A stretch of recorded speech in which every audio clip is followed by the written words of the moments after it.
Dear students, dear guests, dear CBS Tech community, my name is Peter Molgaard. I'm the president of Copenhagen Business School. Many of us started our day with a small piece of technology. Maybe your phone suggested the fastest route to CBS.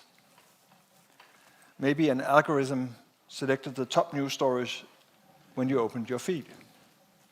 Or maybe AI suggested a quick response to a message from one of your friends. I often catch myself doing exactly that, trusting the route my phone suggests, reading what an algorithm puts in front of me, and it makes me wonder, when did we stop noticing how much these systems shape our choices? These are tiny moments, yet they remind us that technology doesn't just sit in the background anymore. Technology increasingly shapes the rhythm of everyday life. For long, we've discussed the tremendous potential that new technology carries. The more digitalization, the better. So technology is evolving faster than ever and touches every part of our lives: economies, societies, education, healthcare, values. But today we've also realized that digitalization isn't just about the advantages, it's also about the disadvantages. And the world is at a critical moment. Power and influence over tech are concentrating globally in a few countries. Europe faces choices about sovereignty, ethics, and leadership in the digital realm. It is time for us to take a step back and reflect. Who gets to shape the digital future that we are heading into? And on whose terms? How can we shape our own digital sovereignty in Europe? And what does a sustainable and responsible future look like?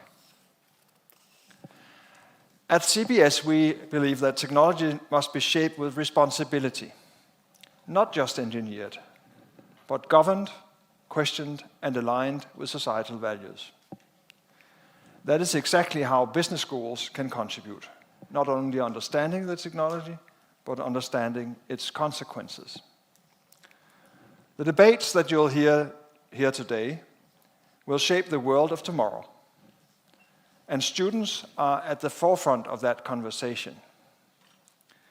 And that's exactly why this year's theme, Owning the Future, matters. TechDay is a testament to brave and visionary CBS students. 5 years ago, a group of students got together to explore an idea. They saw the potential of combining academic learning with real-world digital challenges. And they thought, why don't we partner with the Danish business community and with other digitally minded students? And so TechDay became a reality. And in just 5 years, a student idea has grown to become the largest student-led tech event at CBS and one of the biggest of its kind in the world. The scale, reach, and quality of this event reflects extraordinary student initiative, dedication, and vision. To everyone present here today, thank you for being part of this. Thank you to our fantastic students, partners, and guest speakers that are bringing this important event to life. And as we mark this 5-year anniversary, continue to explore new ideas and ask bold and critical questions. Push back when something doesn't convince you, question assumptions, and engage with both challenges and opportunities of the technology. These are the values that lie at the heart of Copenhagen Business School. I hope you'll all gain new perspectives and new connections today, because the future of technology shall not only be in the hands of others, it shall be shaped by those who choose to engage with it and challenge it, and also in this room today. And when you pick up your phone after the opening, if you haven't already picked it up, and I know you will pick it up after this opening, not just as something, take a second to look at it differently, not just as something that shapes your choices, but as something that you have the power to shape. Because owning the future is not only about technology, it's about responsibility. And that responsibility starts with you. Welcome to Copenhagen Business School and welcome to TechDay 2026.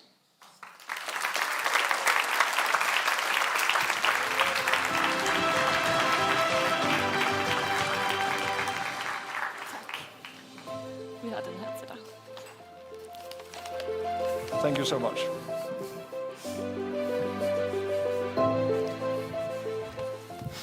Mange tak. Invented the web and then handed the keys to Silicon Valley. Today, 90% of Europe's cloud runs on American platforms. Its AI is trained on American pipelines.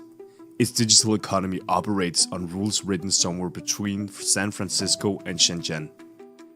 Brussels regulates, Washington builds, Beijing scales, and Europe calls that a strategy.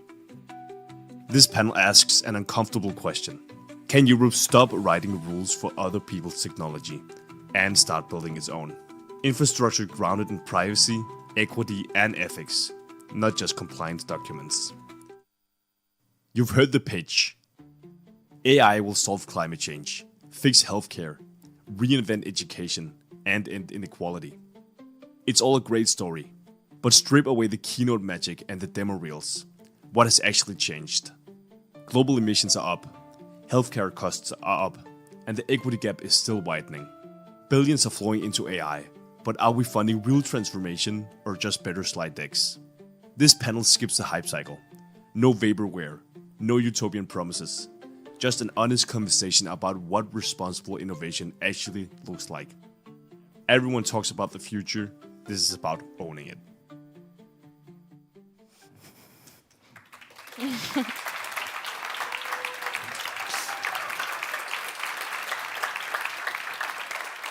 Hi, and welcome everyone to Tech Day 2026. My name is Madeline. And my name is Alberte, and we've been this year's project leads, and we're also your hosts for today. This year marks the 5th year anniversary of Tech Day, a fully student-driven initiative that continues to grow and inspired, and we're honored to have you here today. A warm welcome to everyone joining us, both here in the room and also on live stream. This year's theme is Owning the Future. We're living in a time of rapid change, where technology is not only shaping how we live and work, but also who gets to lead, decide, and benefit from that future. Tonight we explore exactly that. Who owns the future, and what kind of future do we want to build? Let's take a closer look of this panel's theme. Europe invented the web and then handed the keys to Silicon Valley. Today, 90% of Europe's cloud runs on American platforms. Its AI is trained on American pipelines. Its digital economy operates on rules written somewhere between San Francisco and Shenzhen. Brussels regulates, Washington builds, Beijing scales, and Europe calls that a strategy. This panel asks an uncomfortable question. Can Europe stop writing rules for other people's technology and start building its own? Infrastructure grounded in privacy, equity, and ethics, not just compliance documents. Everyone talks about the future. This is about owning it. Thank you so much to our Tech Day team for setting the scene. Throughout the evening, you'll be able to submit questions via the Slido here behind. Please scan it now, because it will disappear soon.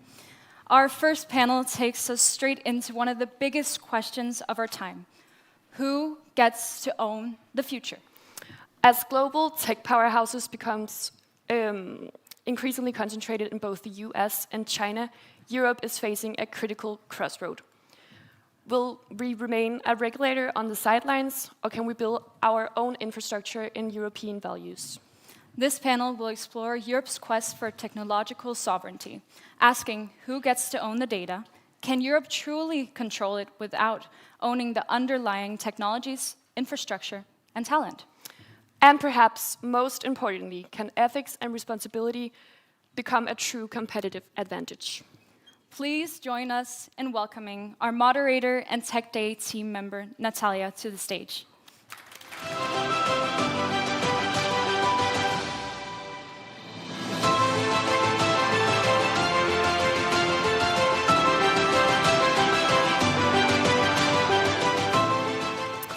Well, thank you, Madeline and Alberto, and welcome to Who Owns the Future, a debate where we will explore one of the most pressing questions of our time. Who gets to shape, control, and benefit from the world we're actually building?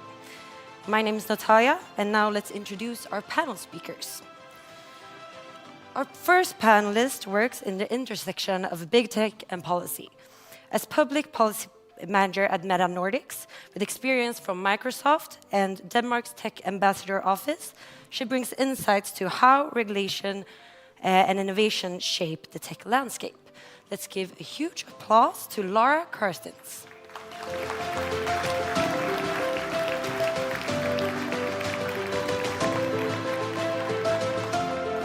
Continue clapping. Welcome.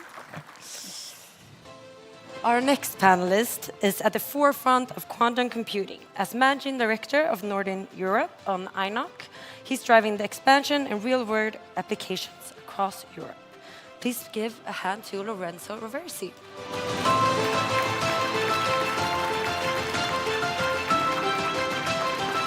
Welcome.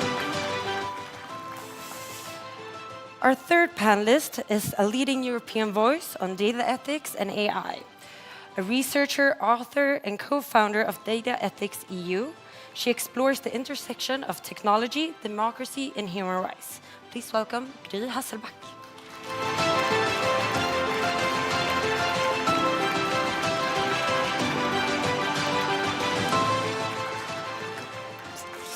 And finally, our fourth panelist brings a key geopolitical perspective on China.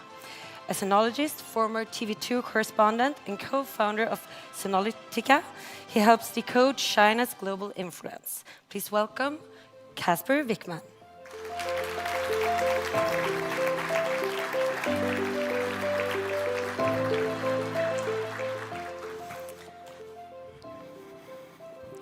Yeah. Well, then welcome. We will kick this off with just a fast question where I just want a short answer from all of you. So, according to you, what is EU's biggest strength and weakness today in the technological landscape? Laura, we can start with you. I think the EU's biggest strength by far is the talent. We see the EU has massive talent. Unfortunately, a lot of them leave elsewhere and use the talent in big American corporations instead of in the EU. And I think the biggest challenge is right now in the regulatory environment that's definitely inhibiting Europe's ability to innovate right now. And what is our strength? Hopefully the strength will be to turn this around, but I'm not sure. I think Europe has massive strength in our values, in our democratic values, the rule-based society, and especially in this geopolitical order, we need to stay firm on this, but we of course also need to look inwards and change what's not working and become even more innovative. So we can also have some growth to fund the needs we have in terms of security, in terms of welfare. Thank you. Lorenzo, what do you think is our strength and weakness? So I agree with Laura. It's the values that build everything that we use today. So it's the institutions from the universities to the financial institutions to those who are allowed to be curious at all stages. So whether it's a startup, a scale-up, we lead in innovation and invention in all technologies. We were ahead in AI, we were ahead in quantum. We are the strongest place to start technological revolutions, and I think that's a key strength. The weakness we have is the division that we apply to not only national borders, but the financial markets. The challenge that we face is being able to finance the dreams that you already have. And I think that's our biggest challenge. Instead of working with what we have and doubling down on providing the liquidity that's needed to that innovation, we argue which country is going to do it. And I think we need to stop the arguing. Let's live up to the values that we have in place. Thank you. Gry? So this is something that's usually called, and at the moment is often called a weakness, no? But EU for a long period of time has been called this regulatory superpower of the world. And I actually see that as a strength. Because what we managed to do is to create a legal certainty, a regulatory system around some core values that we have established and that are embedded in our systems, democratic values, international human rights. And these we have managed to transfer into a regulatory framework for the digital realm and data realm and now artificial intelligence. So I think that's really an incredible strength that we can build innovative businesses and services on. In terms of weakness, I would say that one of our biggest weaknesses is that we waver sometimes according to the kind of political waves. So we've been very, very strong in promoting this identity of Europe in the rest of the world. As I said, something that we call it the Brussels effect. But suddenly at the turn of, I'm not going to mention any specific events, but we probably all know that right now we're in a moment where we seem to be wavering a little bit because we are very much dependent on international alliances that are at the moment up in the air. So I think that's our weakness, that we don't feel confident enough to stand strong. So. Casper, what are your thoughts? I think our weakness is the lack of speed and adaptability, that EU has been too slow and still is, in my opinion, to realize that the world has changed dramatically. And I think here, our Mark Carney's speech at Davos this year, that nostalgia is not a strategy. The old world order that we thought and knew is long gone. That is something that China has seen for the last 10 years, that trouble ahead is coming and the world is going to trouble ahead. That is a thing we need to see, and our self-perception, I think, is our biggest weakness, realizing that we should not underestimate what we're up against globally, especially China and now also the US, not that the US, in some extent, might not be an ally anymore. And then, of course, this is Copenhagen Business School, using our strength to overcome these weaknesses, that we have values and ethics and a regulatory system that is also to our own advantage, but we need to adapt that to the change so it's not a hindrance, but actually a strength. So following up on that, would you then say that regulation is the problem for us falling behind in your... To some extent, I think we need to have speed, and then you need to realize security and regulations, how much are we willing to let loose in order to get the results that we want to have. And I think that's an area where we can learn from China, where like, okay, let loose, and like, okay, let's rein back in. Then we regulate when we see that this is not where the party wants or the government wants things to go, then we regulate instead of just talking about it, setting up the regulatory scheme before pushing the go button. In China, it's just go, then we regulate as we lay the tracks. I think that's an area where we can be at least inspired or learn from what China is doing, and it's doing well. Lawrence, I saw you shaking your head. Do you have a comment on that? Yeah. So I think it was said very well last year, don't regulate what you don't understand. The people who are regulating and setting the rules for AI, for quantum, they need to be better informed. They need to be experts in the field, because otherwise we end up with a mishmash. Regulation's not a hindrance, in my view. It provides clarity, and every single business operates much better when there's absolute clarity. So I like regulation. I don't like weak regulation that's put in place by uninformed individuals who are responding to some fake political pleasure. So I agree with a lot of what you're saying, but I think we need to do better at having the right people regulate us, so we don't end up with the wrong regulation. Or what do you think, from your perspective, is then the regulation holding the innovation back? You say that we need to keep our talent. So would you say that the reason for us not being able to do that is because of the regulation? No, I think there's other reasons for talent leaving, but I think in the regulatory discussion is quite interesting, and I fully agree. I think most people would maybe expect Meta to sit and say, we don't want any regulation, let's just run wild, and that's actually not where we are. We, very similar, want smart regulation, we want predictable regulation, and we want regulatory certainty, and we certainly don't have that right now. So even though we have lots of lawyers in the company, it's very hard for us to predict the current rule book of Brussels. It must be much more difficult for European SMBs to predict what's legal, what's not legal in the space. We see a lot of overlaps. I think, what's it in the Draghi report, 270 digital regulators, more than 100 laws focused on tech in the European Union across the single market. What we need are for the rules to realize the digital single market, move away barriers from the European Union, so we have a single market where companies, American such as European, can grow and scale. That's really what regulatory reform we need right now. Gry, do you think that people writing then the tech regulations without technological background is a problem, or are these regulations an advantage? Well, so I was part of the high-level group on AI, the EU's, that they set up in 2018, where we developed both the recommendations, where we recommended the AI Act, but we also developed the ethics guidelines for trustworthy AI. And the point is, we were 52 different experts from different fields, academics, industry, ethics, from all kinds of areas, informing this work with the Artificial Intelligence Act.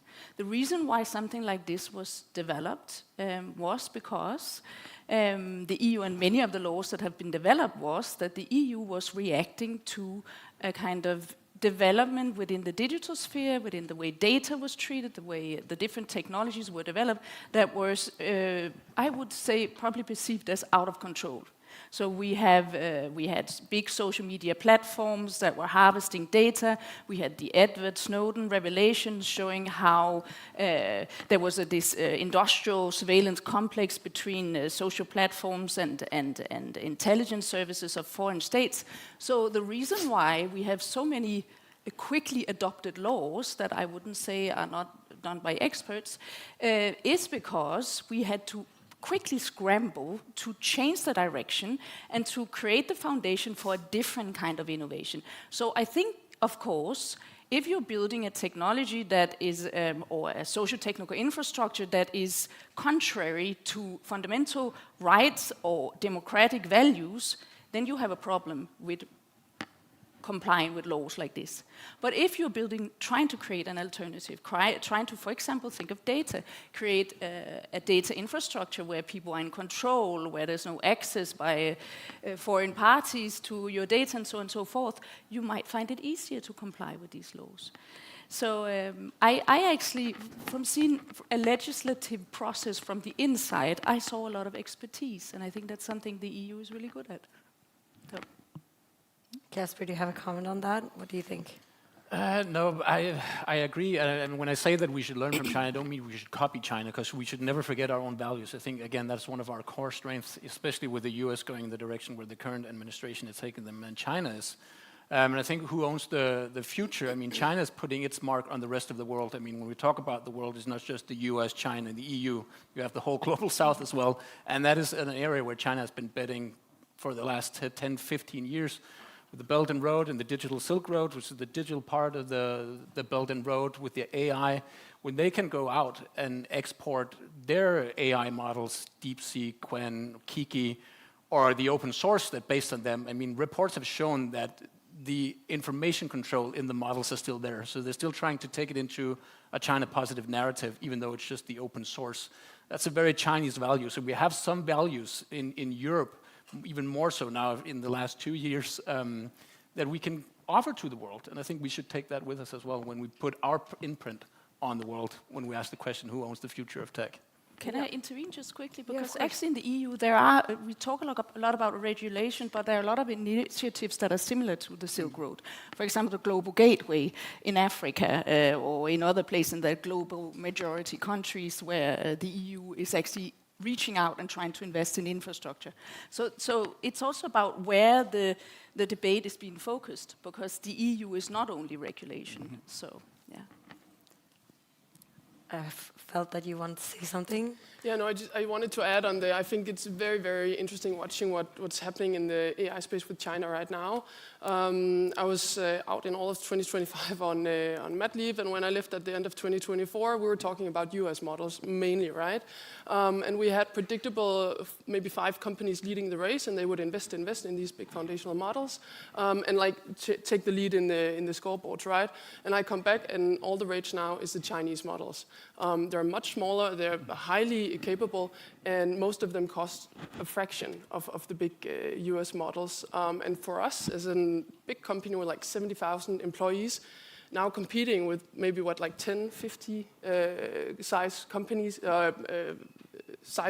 right? Like that's hugely frightening, to be honest, right? Because they're so much more agile, have huge funding in their back with the government as well in China. So it's a very, very interesting space. I saw the numbers on patent filings as well, where China is leading 3 times the AI patents as the US, and only 3% was European AI patents. So there's definitely happening something very, very interesting when we're stepping up, trying to compete harder.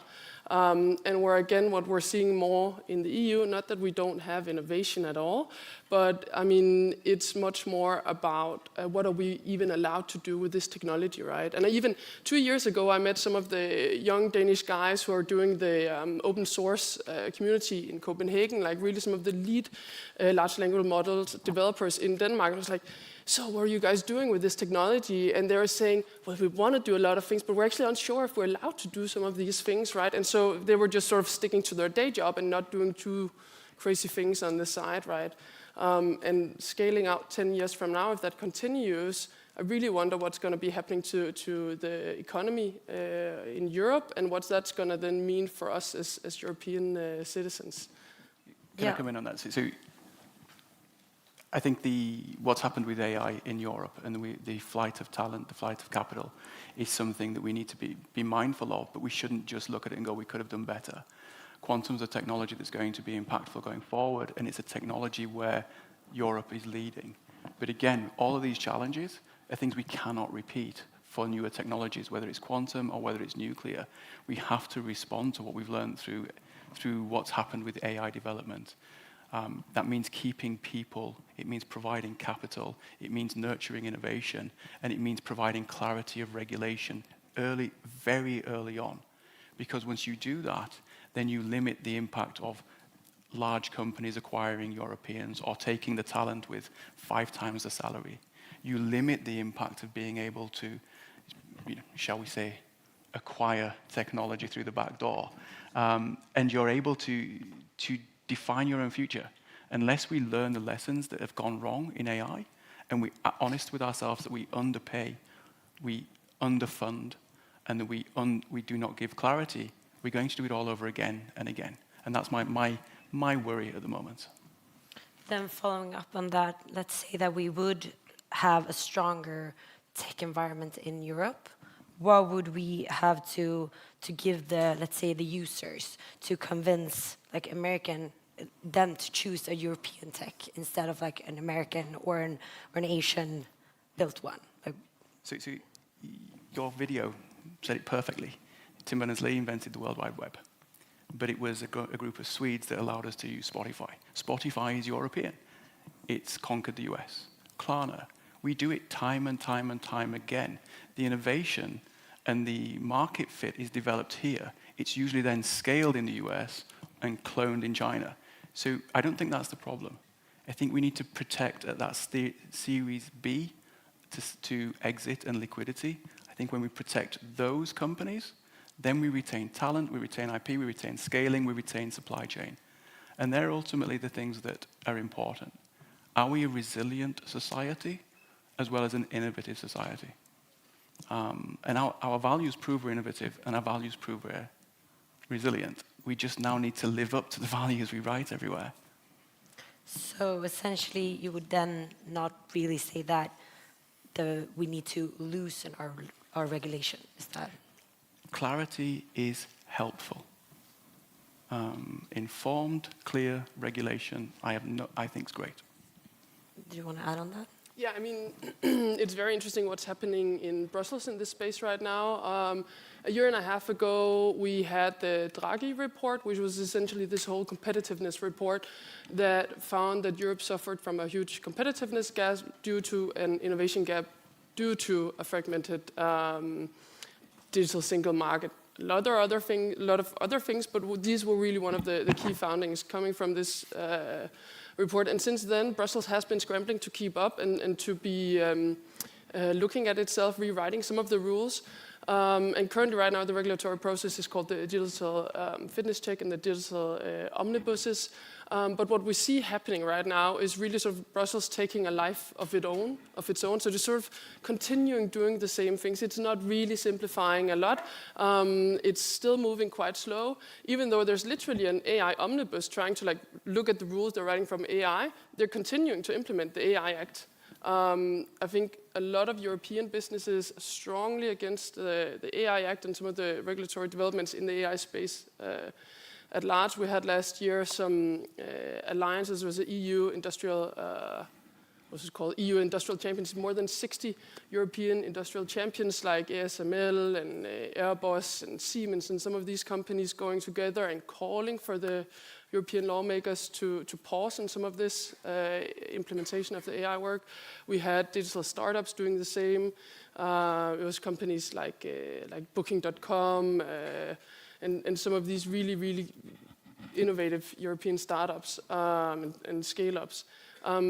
So lots and lots of pressure on Brussels to put a pause on some of this regulation, rethink it, be fast about it, but rethink it, pull some of it back, make it more coherent. But what we're seeing is the machine keeps turning, right? And so we really need to put pressure on Brussels to have another look at this.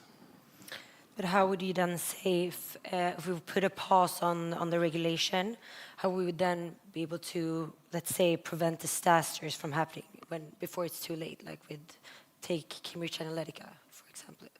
I think the alternative is also a disaster, right? So if you continue with the regulatory path we have, with the lack of clarity, with the fragmented single market, I mean, Europe's economy is just going to continue to fall behind the US and China. Then we'll get our AI from these markets, which can be fine, but as a European, we might want to also have some better and stronger European alternatives. And so 10 years from now, you might have issues anyway, right? Yeah. Gry, what is your thoughts about this? See you. Well, so first of all, it puzzles me that we kind of only a few months after, and it really correlates with some international events and movements, that suddenly we open up a democratically negotiated law, like the AI Act, for example, that was negotiated by member states and in the parliament and finished and negotiated, and then we open it up. It's interesting. It's also interesting how most of the amendments to, for example, most of the digital omnibus package, all the digital regulations and the AI Act have been pushed by US big tech companies. I have to put a name on it.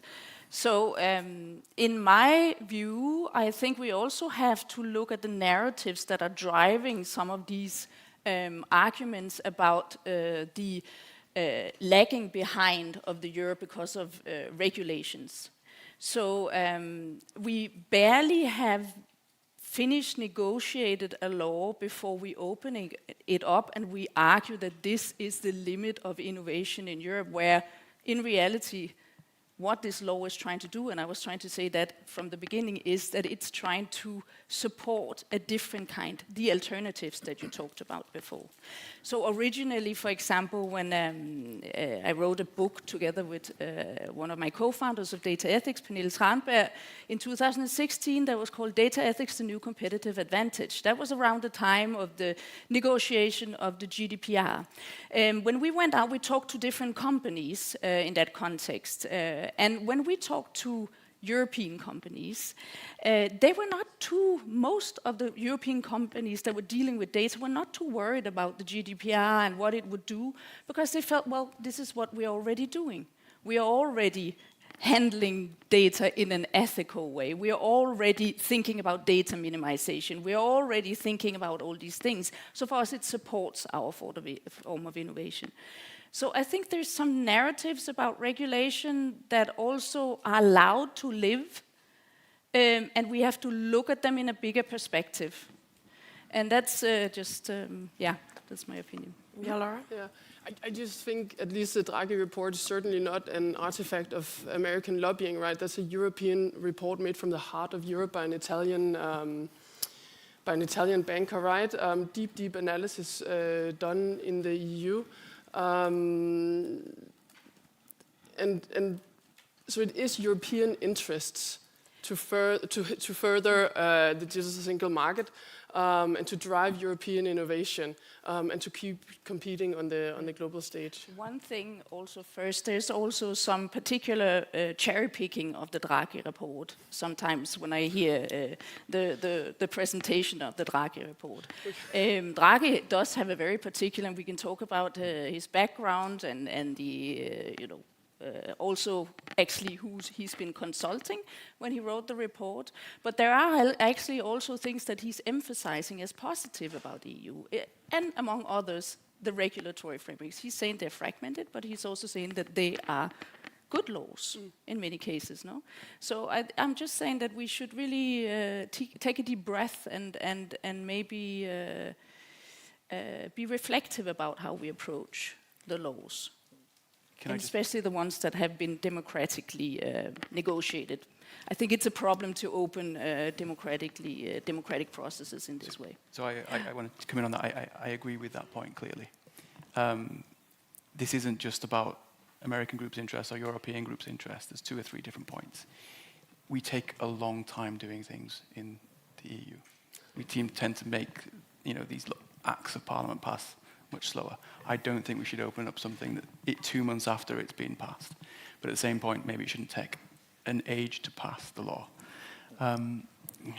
Regulation's not my strong point. But I do... 3 years? I can rough. tell you there's some laws that can take longer than that. I know, but 3 years when... that's a really good point.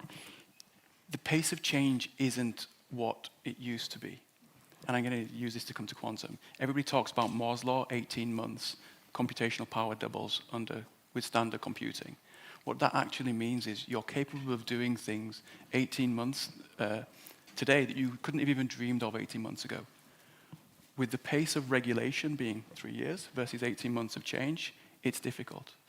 When we move into quantum, just for everybody's clarity, Moore's law equivalent for quantum isn't 18 months, isn't 8 months. It's 11 minutes. When you double computational power every 11 minutes, the business models you are able to deploy are extremely different. How does legislation keep up with that? And I come back to my point. It's nice to talk about what we went wrong, but how do we fix it to regulate appropriately tomorrow's technologies? Yeah, then question to that. Would you say then realistically that Europe can catch up, or are we already too far behind? We lead on every metric in quantum. Europe's ahead on patents, on technology deployed, on university graduates. We're ahead in quantum, as we were in AI. We are ahead on early stage funding of companies, your Pascals, your IQMs, your Oxford Ionics. We're ahead on adoption from enterprise. Catch up with who? There's no one ahead of us. So, and when it comes to AI, we get in our own way. We shouldn't, and it's not just regulation. We need to be more forward-leaning.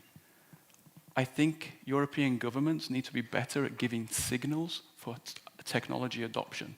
That doesn't mean saying I'm going to buy from you, but it means saying if you can actually do what it says on the tin, what you're committing to all your shareholders, then I will use that product, that service, to deliver value to my population. We are terrible at that. We back national champions who haven't got a hope in hell. And we need to deploy technology that's suitable rather than some national champion. Casper, you previously talked about all the tech companies from Asia and China, but what then, compared to that, would you say is like the hard truth that Europe has to think about when developing tech to be able to compete, essentially? I think knowing China, I think at least in Denmark, but I think for a large degree in Europe, the knowledge level on China is ridiculously low. I think I hear time and time again that you have big business execs, especially from the auto industry, going to China, coming back like in tears, like they're so far ahead. And then if you're at that level in a company and you don't know what's going on in China, you should be fired because you're not doing your job right. You should know. I mean, the 15th five-year plan just came out 3 weeks ago. I wonder how many in the European Council have actually read it, in the US as well. That's the blueprint the next year for China's development. AI plays a huge part, tech plays a huge part. And they've been setting the course for the last 10 years. I mean, Made in China 2025, China's industrial policy. I mean, and China is kind enough to say, hey, we're going to do that. The problem is in Europe, we didn't take it seriously. Ask the German auto industry how that ended up. That goes for AI, quantum as well. We cannot underestimate China in any capacity at all, because it's a beast to be reckoned with. And they don't play nicely. They don't necessarily play fairly as well. And we could say, oh, the rules and that, China plays differently. So we need to be aware of what we're up against, both with China and the US. China has its own problem, don't get me wrong, but I think if you're in any tech company at all and you haven't visited China, just in the last year, I would say you need to hurry up and go to Shenzhen, go to Shanghai, go to Beijing, go to all the tech centers and see what they're doing. Have boots on the ground, see what they're doing. I mean, I was fortunate enough to be posted there. AI is huge. All the tech companies in China are racing against to be the front runner in AI. And that's for the whole society, and especially language models as well, an AI agent, they're just like racing ahead, and it's being promoted from the party and top government. So a lot of money being allocated as well. And China has scale, and it has a huge single market. Coming back to, if we don't use that in Europe, then we're troublesome. And I would agree that we shouldn't have like this fatalistic view that we're doomed in Europe, because we're not. We just need to know what we're up against, know where China's strong or the US is strong, and where they're weak. Where do we have opportunities to set in? What would you then say about just like funding, investment, and also talking to you about like ownership of then this tech? Because as you said, you have in China funding from top, but here in Europe you have companies and you have private persons and you have funds, and then you also have state that can support with funding. But how should then Europe be able to compete we come from a different I think in China side. you have both. I mean, you have both government support that comes from the party, of course, because it's just the one party in charge of everything. But you have big private companies as well. And you shouldn't underestimate, even though it's China, even though it's a dictatorship and authoritarian, they do have private companies that are profit-driven. We have that in Europe as well. I think, again, we need to look at EU and look at our priorities and industrial policies. With the Industrial Accelerator Act, is a step in the right direction. Again, it's coming way too slow. It should have been 10 years ago that we should have started with that. But better late than never. Then look at, okay, which industries do we need to support? How do we support them? How do we create a single market where things and ideas and talent can move freely across European Union borders, at least, and utilize that talent better? I think we need to focus on that and realize the race is not over. And one thing I dislike is when people talking about the AI race. It's like, when does it end? It's like, okay, goalpost ended, game's over, thank you, goodbye. I mean, the goalpost keeps moving. Quantum race as well. So, I mean, we're still in a race. We might be very far behind, but we need to figure out how to catch up. And we can't do this just one single European nation. It needs to be the EU as a whole. And I think that's a weakness we need to overcome. So then should we then combine maybe all top tech talents across EU and work together? Is that essentially what you're I think thinking?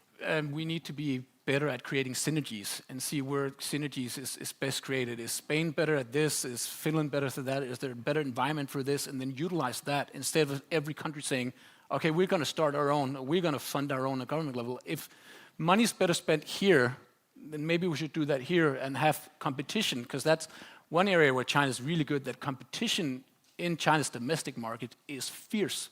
If we get like products, if the tech company comes out with a shitty product, no one's going to use it. If the competition comes out with just a slight advantage, people are going to move there. There's no loyalty in the Chinese market. And I think it goes for people here. I mean, if you're using large language model or an AI, you use the best one. You're not going to, and I think that's the European problem. Like, you want to use Mistral, it's great, it's European, but it's really bad compared to the alternatives out there that are predominantly American or Chinese. Yeah, Lorenzo, what are your thoughts on this? It's a little bit about the definitions you're using. We're interchanging EU and Europe. You know, we talk about value-driven, and it's the values that are going to help us, own the future. But yet we put ourselves in these political boundaries. I do see that value-driven alliances are much more powerful and more stable than political alliances. So when we look at excluding the UK from some of these, it just makes no sense for me. You have some of the best universities and some of the greatest innovation coming out of the UK, and for the EU to then say, not proud of Brexit by any means, it was a joke, but we're not going to play with them anymore, and we're not going to fund them, and we're not going to co-develop, and we're not going to build a market together. That, to me, does not align with the values that we all expect from our leaders. And I also think that when you look at those countries whom are well aligned, they are more successful. It's easier to work with people you like and you have the same ideals for. So part of this is also we've got to stop putting ourselves in everything's regulation, EU's regulation, and EU's this. European-driven values are going to define our success. It's going to be a supply chain. It's going to be universities that produce the brightest talents and the most promising innovation. And it shouldn't be driven and defined or locked in by a political union. I disagree with that. Casper? Just to add on that, I'd agree. I think especially the way the world is changing, we need to look at the UK as well from a European Union perspective. Canada, Japan, South Korea, people that we share value with in a time where some people are less interested in values than others, but I think there's a big liberal democratic still countries in the world that we shouldn't neglect. I mean, we shouldn't just let Canada fend for themselves, or Japan and South Korea. And the problem is, especially for Japan and South Korea, where they're also innovating, at least also in semiconductors. South Korea is still a big player next to Taiwan as well, even though China doesn't like to include that. I mean, Taiwan Semiconductor Manufacturing Company is the main provider of all our semiconductors in the world. So, I mean, that's a big part as well, that we need to see just as EU, but like-minded nations as well. So I agree with that point.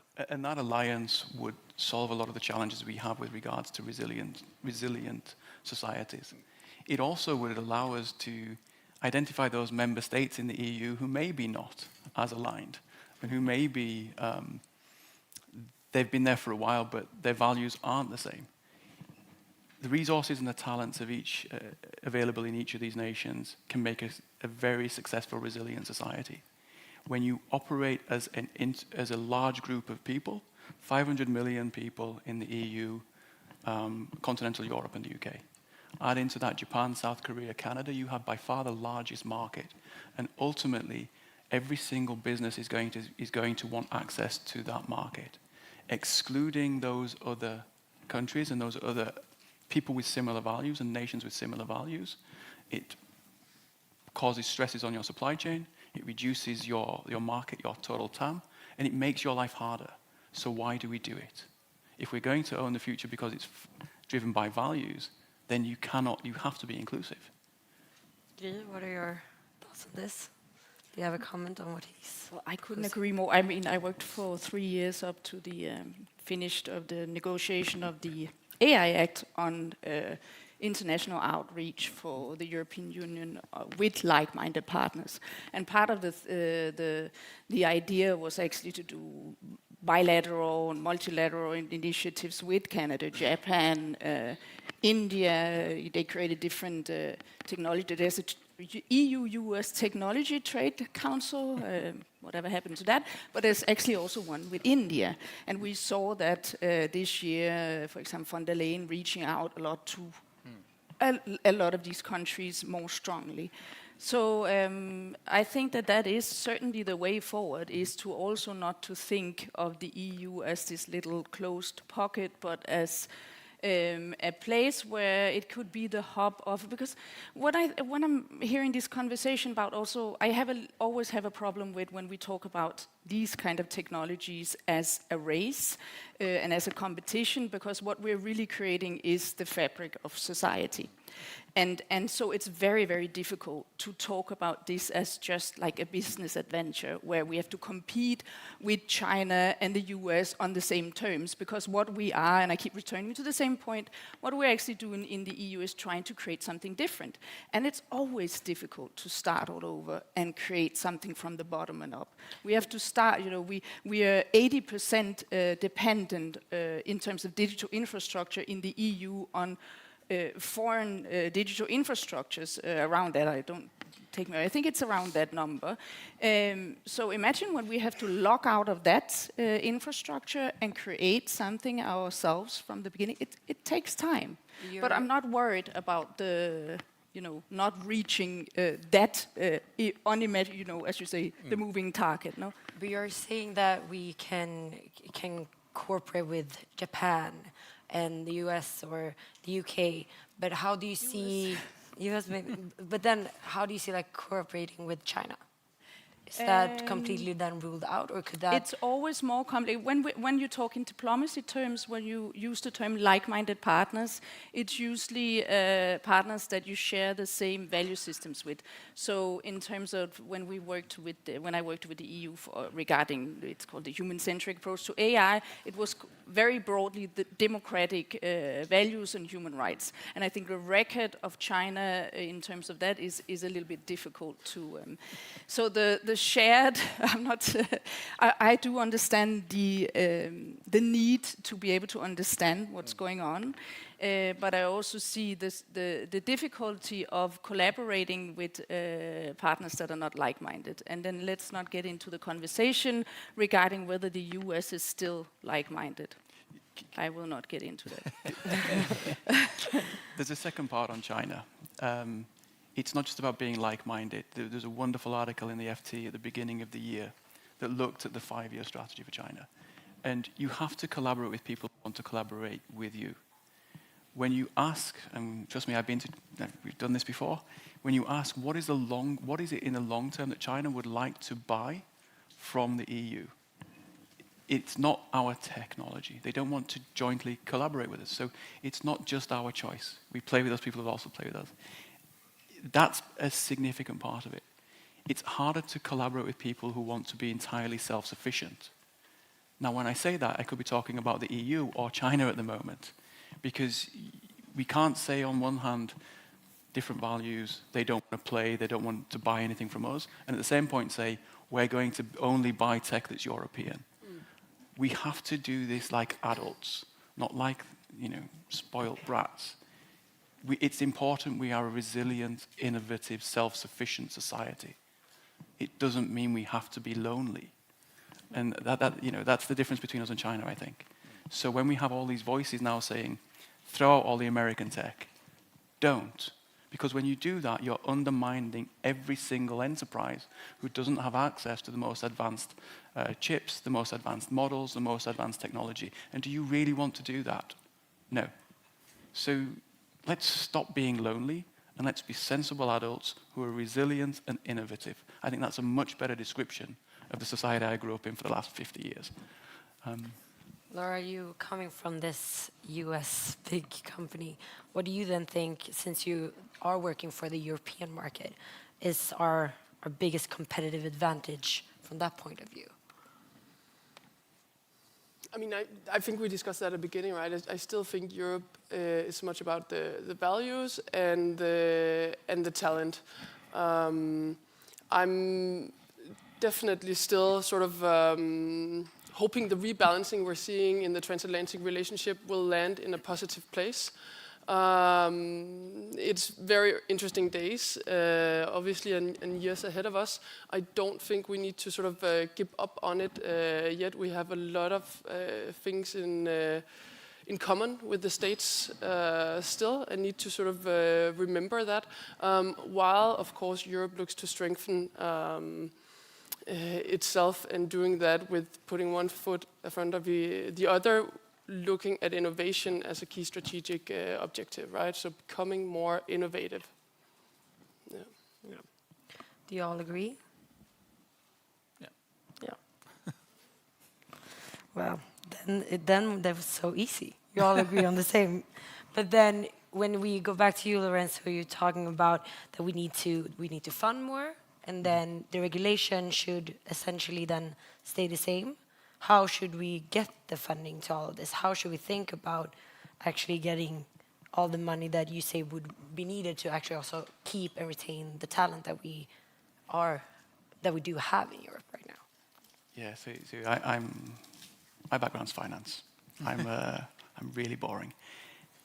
We do not have a shortage of funds in Europe. We do not have a shortage of clients. We have more customers in Europe than the US. We have more funds available. The largest funding for quantum in the world right now is being put forward by the EU in the Quantum Act. We need to deploy these funds in a more appropriate manner. We need to accept that you have to earn a living. We need to pay founders more. We need to tax them appropriately rather than excessively. We need to provide liquidity. My company is not a big company. We're about $14 billion market cap. AstraZeneca is the largest company in the UK, 200 billion market cap. The reason I tell you this is every single day more shares trade hands in my company than in AstraZeneca. That means that if you invest in my company, you have much more certainty, my battery's dying, much more certainty of getting your cash out without tanking the share price. When you're an entrepreneur who's looking at how do I not just bring a product to market, but give a return to my investors, liquidity risk is something you don't want to manage. Right now, the EU, the UK, does not provide a sensible answer for liquidity risk. So investors often force you to go and do an IPO or a SPAC on the NASDAQ and the New York Stock Exchange. We do that not because of a lack of funds, we do that because of a lack of will and common sense of coming up with a single liquid market. We make our own life miserable.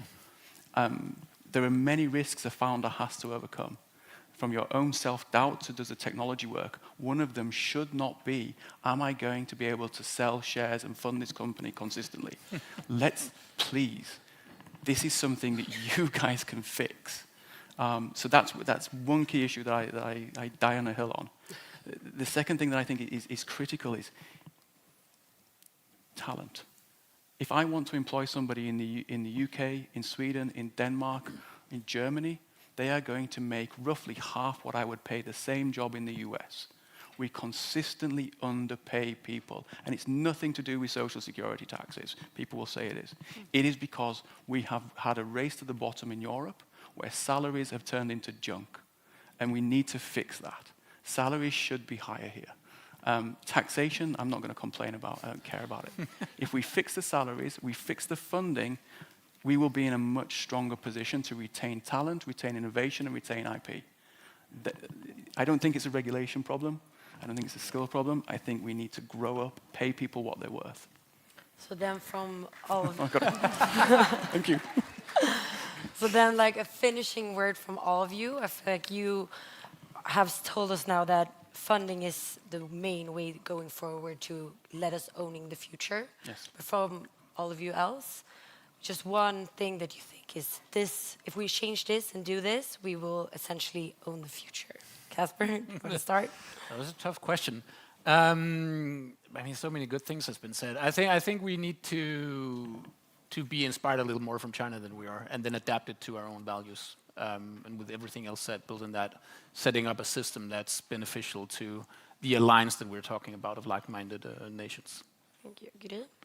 I think we should have more confidence and actually move from again the value systems that the European Union was born out of. No, and then I very much agree with the points that's been made about alliances with like-minded partners across the world. So diplomacy plays an very important role. And if we look at some of the most successful diplomacy initiatives, it's also been able to collaborate and at least talk with partners that you might not be aligned with.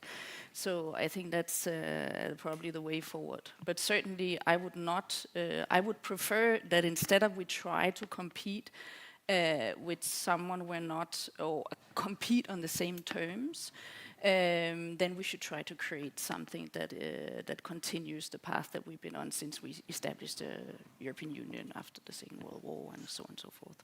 Laura, last words. I'm going to echo what the Industry Alliance I echoed before said. I mean, stop the clock and start ambition. We need a much more ambitious Europe in terms of a digital single market where European companies can grow or where companies can have regulatory clarity. And then I'm sure we'll see a lot of very exciting European innovations scale and grow much stronger in the coming years. Thank you all for joining us today. You're welcome.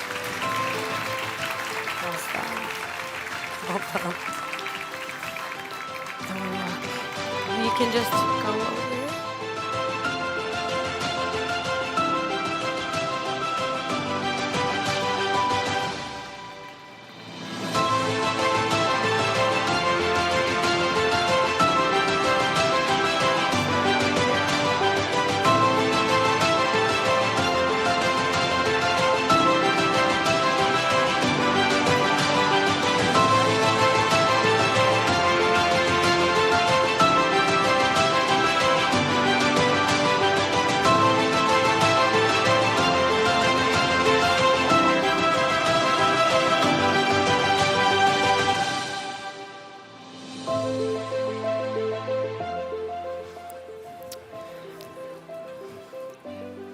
A huge thank you to Natalia and to all the panelists for an insightful discussion, and also thank you so much for all your good questions. We'll now take a short coffee break, and it'll be an amazing opportunity for you guys to network with some of the companies.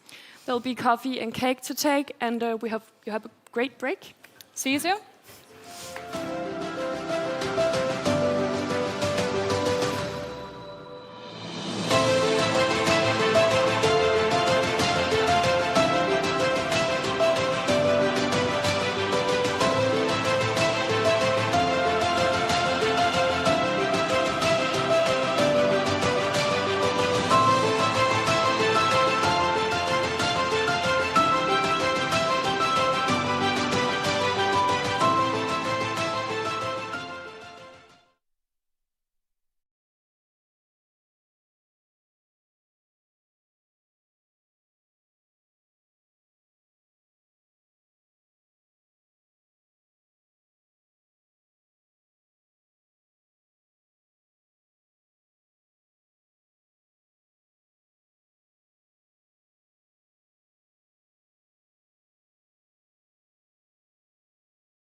The break is over. Please return into this main stage, main hall. The break is over. Tak.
We will begin shortly. Please find your seat. We will begin shortly. Please find your seat.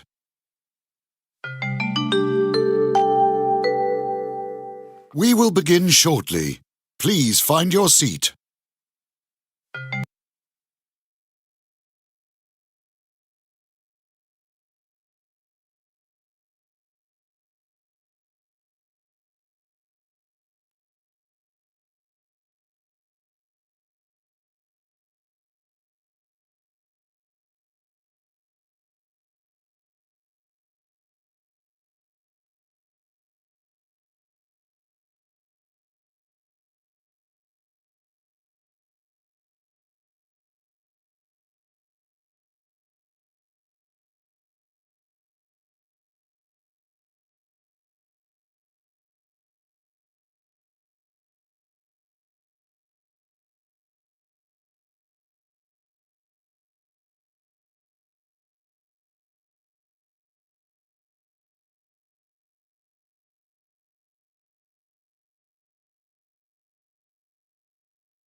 Welcome back, everyone. We hope you've had an amazing break. Our next discussion shifts focus to another big question within owning the future. Are we actually solving the world's biggest problems, or are we just optimizing around them? We're often told that AI can fix everything, from climate change to inequality.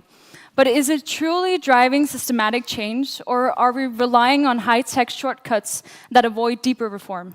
This panel will challenge the idea of AI as a silver bullet and explore the balance between technological innovation and real structural change. We'll also dive into the ethics of outsourcing progress and how we measure real impact beyond hype. Let's start by setting the scene. Heard the pitch. AI will solve climate change, fix healthcare, reinvent education, and end inequality. It's all a great story, but strip away the keynote magic and the demo reels. What has actually changed? Global emissions are up, healthcare costs are up, and the equity gap is still widening. Billions are flowing into AI, but are we funding real transformation or just better slide decks? This panel skips the hype cycle. No vaporware, no utopian promises. Just an honest conversation about what responsible innovation actually looks like. Everyone talks about the future. This is about owning it.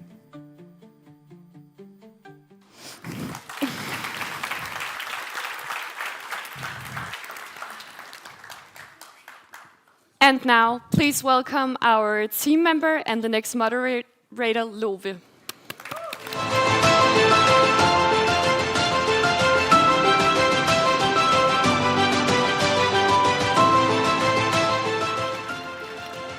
Thank you, Madeline and Alberto, for the warm welcome. My name is Love, and I will be the moderator for our second panel debate, where we'll today explore the opportunities and challenges of one of the most transformative technologies of our time, AI. And with that, let's introduce our panelists. Our first panelist is the Chief AI Officer at PwC. He works on the front lines of AI adoption, focusing on how organizations turn ambition into real-world impact and how to build trust in the process. Please give a big hand to Per Leslie Jensen.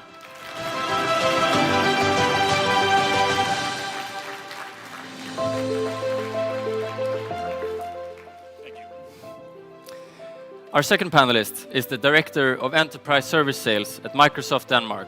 She works at the intersection of technology and business, bringing hands-on experience in how AI is implemented and scaled in large organizations. Please give a warm welcome to Julie Mørk-Nadelmann.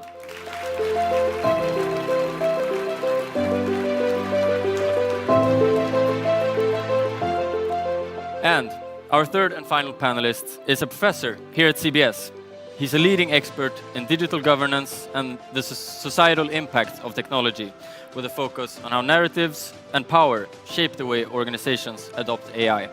Please give a big hand to Mikkel Flyverbom.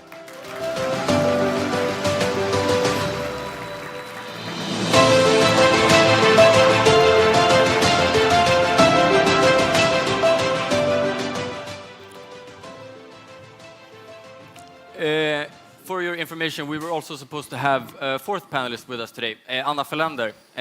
She is a leading voice in AI and accountability, but due to a late emergency, she unfortunately couldn't make it. But I will try and bring her perspectives into the debate where it fits well. To start, I'll ask you all a short question, and I'd like a short response as well. Is AI overhyped or undervalued? Per. Rarely give short answers, but partly yes. In what sense?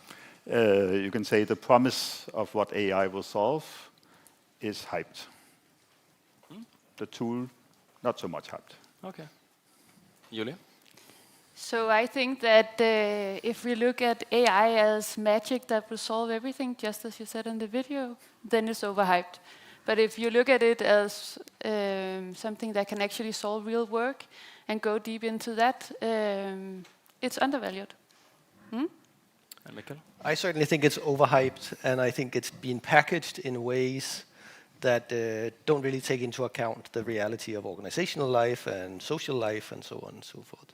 So this idea that we can solve everything through AI is certainly a problematic account. And involves both fear and hope, and I think that's what drives hype in a sense. So we need to unpack that.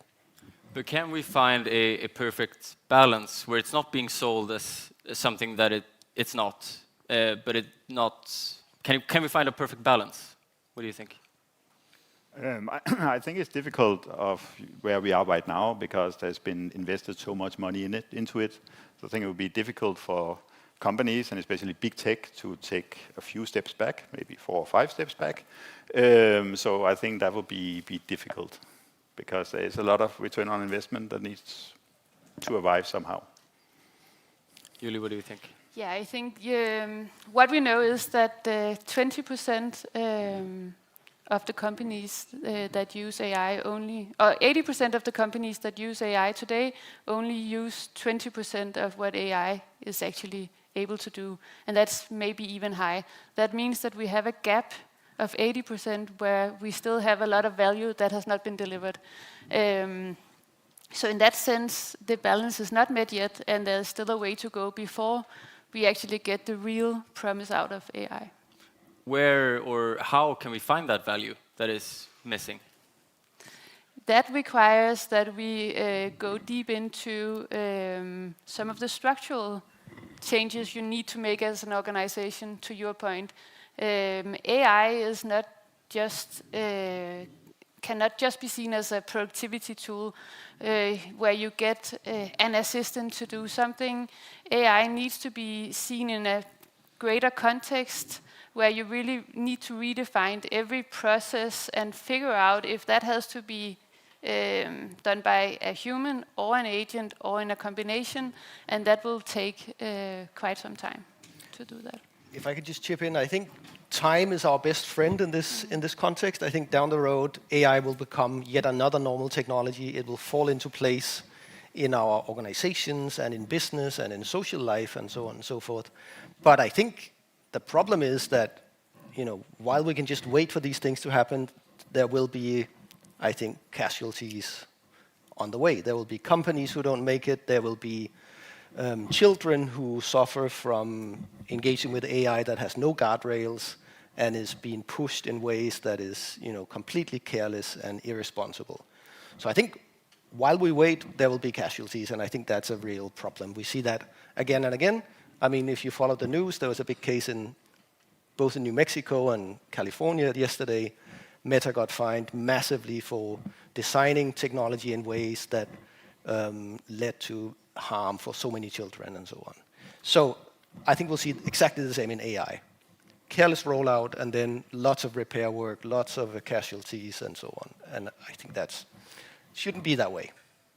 Mikkel, I have a question from the audience. Yes. What problems do you think AI will solve? I think AI will support lots of activities. I think most people in the room already know what AI can do for you when it comes to brainstorming or getting your head around an idea or a problem and so on and so forth. So I think it'll support many, many types of activities in our lives and in our organizations, but it will do it on a much more tool-like level. Just like other technologies we have that have been blown out of proportion early on and then in the end found a really meaningful, useful place in our activities, and I think AI will be exactly the same. So I don't think AI will solve the bigger problems. I think it'll support people to do their work in meaningful and useful and efficient ways down the road. And I wish it had been packaged like that, right? Julie, do you agree with Mikkel here? So I think to some extent that Mikkel has a good point. I think that what we sometimes are missing in this dialogue is all the boring stuff. And the boring stuff in this is governance. The boring stuff is if you implement an agent, who is actually responsible for that agent, who will monitor it, who will be the one that can take the human decision to say, no, this is not correct if an agent proposes something. And all of that combined is some of the things that we don't discuss very often. We always discuss the use cases, the great and fun stories, but really not all the hard work in the button that needs to be in place for this to be a truly valuable technology. Mikkel, you have And I something think to it say? just also speaks to this thing we need to get our head around, which is that AI will not take away our jobs, it'll create more work. I think for people in the room who engage a lot with chatbots, it's not like you cut 50% of your day off because you start exploring new ideas and go down different avenues and this kind of thing. So I think we need to, and this speaks to my earlier point that all digital technologies are kind of oversold at the beginning. I mean, think about email.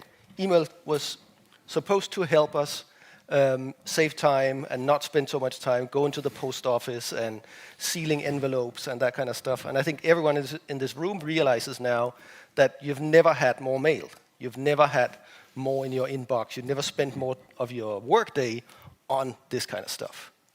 So I think that discrepancy is always there, and I think we need to be much better at dealing with it. Yeah, because now I feel like we're getting AI to write our emails instead because it's taken up so much of our time. Yeah, so we'll get more emails. Yeah. And have to respond to emails via chatbots, and then it's an arms race. It's an endless loop. Yeah, it was the same. I want to add that maybe Mikkel just need an agent to handle his emails. And I'm afraid that's where we are going. We need to handle all of this mess we are creating for ourselves, and that's what AI is trying to do. I do agree on the whole, Mikkel's point of view of saying this is a tool, and it is one of the most powerful tools we've ever seen. But it's not the only tool. Everybody feels right now that AI solves all problems. So any kind of job or task you have, you want to use AI, but there's a ton of tasks where it would make much more sense to use a different tool, structured analytics, anything that would make more sense than using AI. And it is getting around this, that AI is the kind of, the one and only tool. That's how it's presented, and it will fix everything. And we need to understand that, no, it is another tool in the box, but that doesn't mean that you cannot use the 5 other tools that we have had in the box for 10 years. I think that's important. Yeah, we have a lot of students in the audience, and one question is, will AI take away entry-level jobs? I can add to that, no. I don't think so. I think the entry-level job will be a different job than it is now. From where I'm sitting, it's more a matter of, can we first of all provide more quality with AI? Because I think that's the most important part with AI seen from our side. And then, of course, if you have a task which normally takes 100 hours and you do it now in 30 hours and using some AI, yes, there'll be less people to do it up, and then I think we'll always just add more work on top of that. So hopefully we'll add some other jobs on top of that.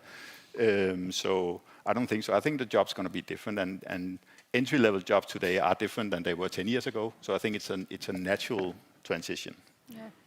Julie? So we just had a recent survey that showed that the increase of productivity for a group of people that were doing both, where you had both entry-level and senior people, the AI part actually worked much better for the entry-level people, and the value they got out of it was a lot bigger than the senior people, where the senior people actually just added more work to the work that they were doing already. That means that AI, in some cases, can be a very good productivity boost for sharing best practices and actually getting entry level up to the senior level very, very fast. That means we have another issue or another challenge, which is not so much if the entry level jobs will disappear, but how are we going from a senior positions also to use all the knowledge and the judgment and the human part to actually build on top of that, and that will be some of the knowledge the entry-level persons will not have. So how do we balance that knowledge gap instead of looking at AI as the main fear here in that sense? Yeah. Mikkel, before I give the word to you, I know Anna would have wanted to say something here. Regarding productivity gains, she would have said that it is not about regulation or about the limits of the technology, but it's that the companies don't understand where AI actually creates values. It's a lack of knowledge of what AI where it can actually create real change. Do you agree with that? To some extent, yes. So we have spent the last, I would say, 3 years talking about AI with all our customers in every meeting. And it has been very much based on use cases. Every company that we have had a discussion with would come and say, we have at least 10, 50, 200 use cases where we can use AI. But if we ask them, then what is actually, have that use case or that use case, have it actually changed something for you? Can you tell us what is actually the outcome of that? And can you measure it? Then very few companies can actually do that now. Yeah. Mikkel? Yeah, so I think I'll return to your question about what students should think about this and the future of a knowledge institution like CBS and other universities could be in this future. And I came across actually a LinkedIn post by your boss in Denmark, the Danish CEO of Microsoft, who said in a LinkedIn post that the value of knowledge is rapidly decreasing to zero, which obviously is a very provocative statement if you are a professor or a university, that your role in the world is to secure and refine and build up knowledge. So I think in response to that, I didn't put it on LinkedIn, but I'll say it here. I think my response would be, well, I think the value of AI-generated outputs are decreasing to zero. Yes. Because everyone is going to be able to make a prompt. Everyone is going to be able to, mass-produce text, pictures of semi-mediocre quality. And I think the value of knowledge and of human insight and creativity and so on will be elsewhere. And this is where I think, this is why you should still go to CBS, because we have something to offer. While the value of AI-generated outputs are going to decrease to zero, there's something that you will still have, which is about some human skills, some embodied skills, some understandings that these systems will never have. So we're raising the floor of our knowledge, basically. Yeah, I think it's raising the bar for everyone, because that crappy email, you don't need to do it yourself. You can have a chatbot do it. But all the other stuff is something that we need to nurture and refine and spend our energy on. The human parts. Per, what do you think about that? Yeah, so first of all, we're all being hit by Microsoft. He also said that in 18 months there's no need for auditors. So yeah, none of us. None of us is necessary. So that's how it is. Fair enough. Everything the humanity is just going down. Yeah. So no, I think one important part is actually when we talk about the whole entry level and the student thing is that you can say our feeling is that okay, AI will be the entry level, and the next part will be the ones actually working with AI. So everybody will be kind of a boss of something. Some will be from an AI, some will be for people. The big problem is that if we have tasks that will always be done by AI, nobody will learn those tasks. And then it makes it really, really hard to review it, because we're very, the whole human in the loop is not just something we're saying, it's actually something we're doing, because we cannot send out anything from with our name on, which has not been through human eyes. And it's kind of difficult to review some kind of work that you've never done. You have no idea how it is. You need to do that work at least a couple of times yourself.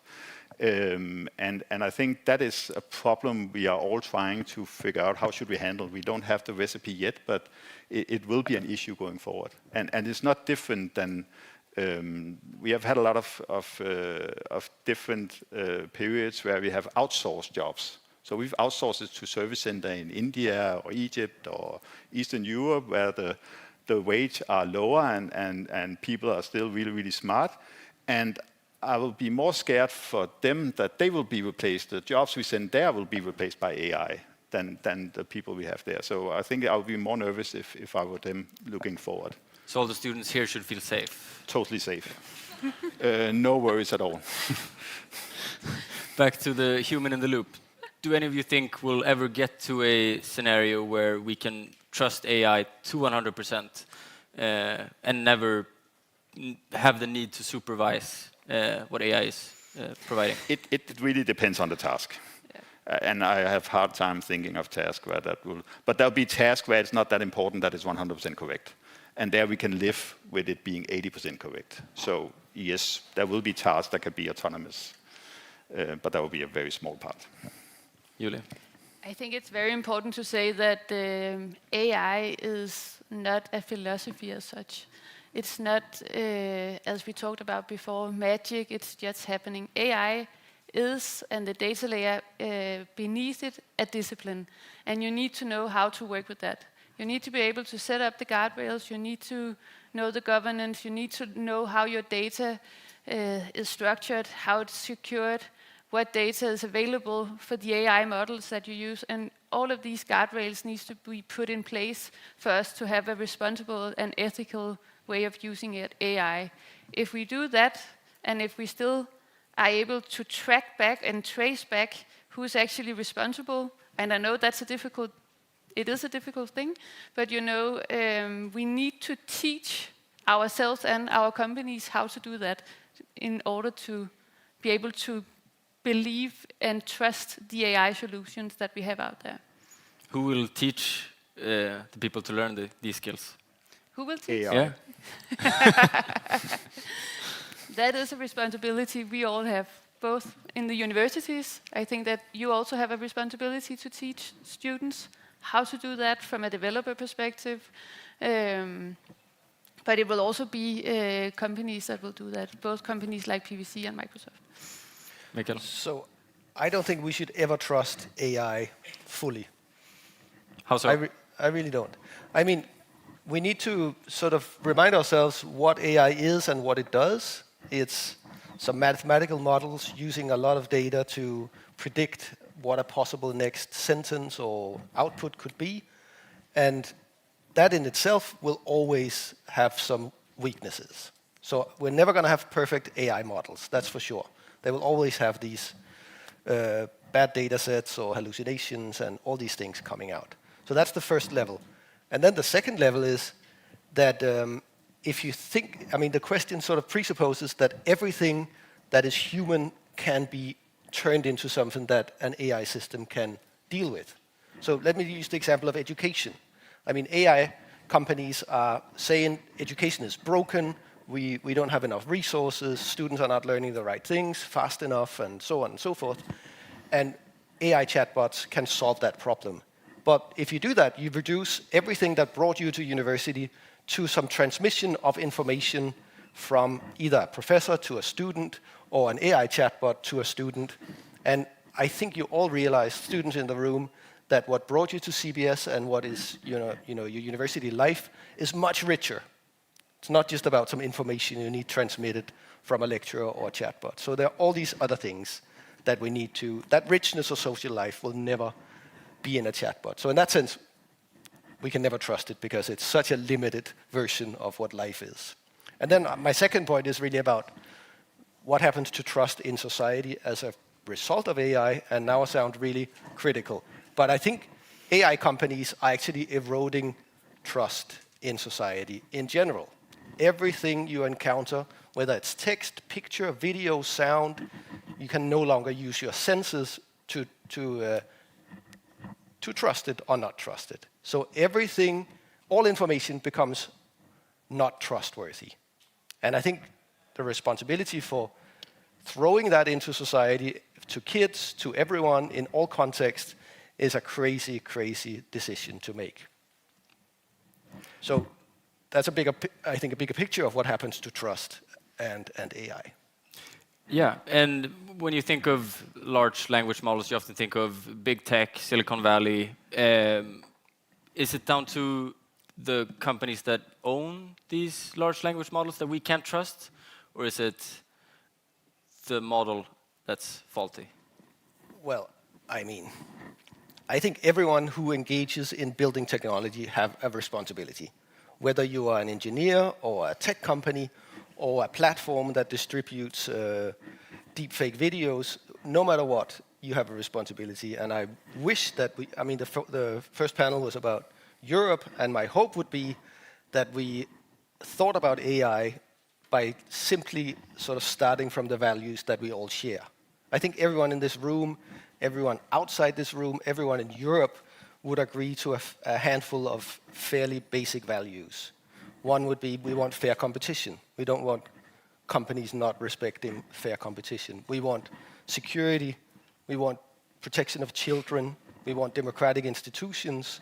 We want kind of well-being customers to be cared for and protected and so on and so forth. So if you just started from those 5 values and said we're going to roll out AI in ways that respect those, we would be in a very different situation. But we're not. Julie, Per, do you agree?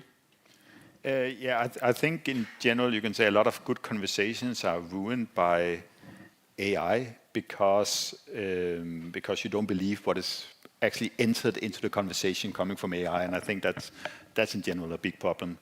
If it's big tech or if it's people using it, developing it, I think it's kind of hard to say. I think we all have the responsibility. I'm still having hope for the next upcoming generations because they will kind of grow up with it. For us, it's just been plugged in as a new crazy tool. I have a little bit of hope for the future, for next coming generations, that they will, understand and live with it in the correct way. Because I do agree, I don't believe anything I see. It's natural. I work with fraud and forensics, so I think everybody's a bad guy as a starting point. Then they have to prove otherwise. So I've always been not that trustworthy on any kind of documents or anything I see. But right now it's really, really bad. It's even when you watch the news. And even you're watching a news channel that you feel is good, sensible, have good values, a Danish news station, and you see some videos from an attack on something, you still have a little bit of doubt, even though you think that, okay, they have controls, they checked it, they cleared the reference, they did everything, but still you're feeling, there's a little chance it's AI generated. And I think that's bad for society, that we have this kind of little bit of fear. We all get the Instagram videos where you have Trump and Putin running down the beach with a pina colada.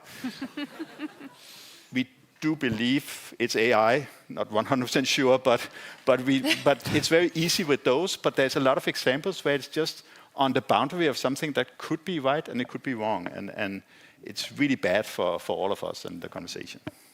Yeah. So when you're looking at the news, or as we've seen in the intro video, we know what we want AI to do: cure diseases in healthcare, fix climate change. But I think a general consensus is that we're rushing to try and get things done. Can the pressure on managers and organizations coexist with driving real structural impact in society? You have to think about that. That is a difficult question, but I think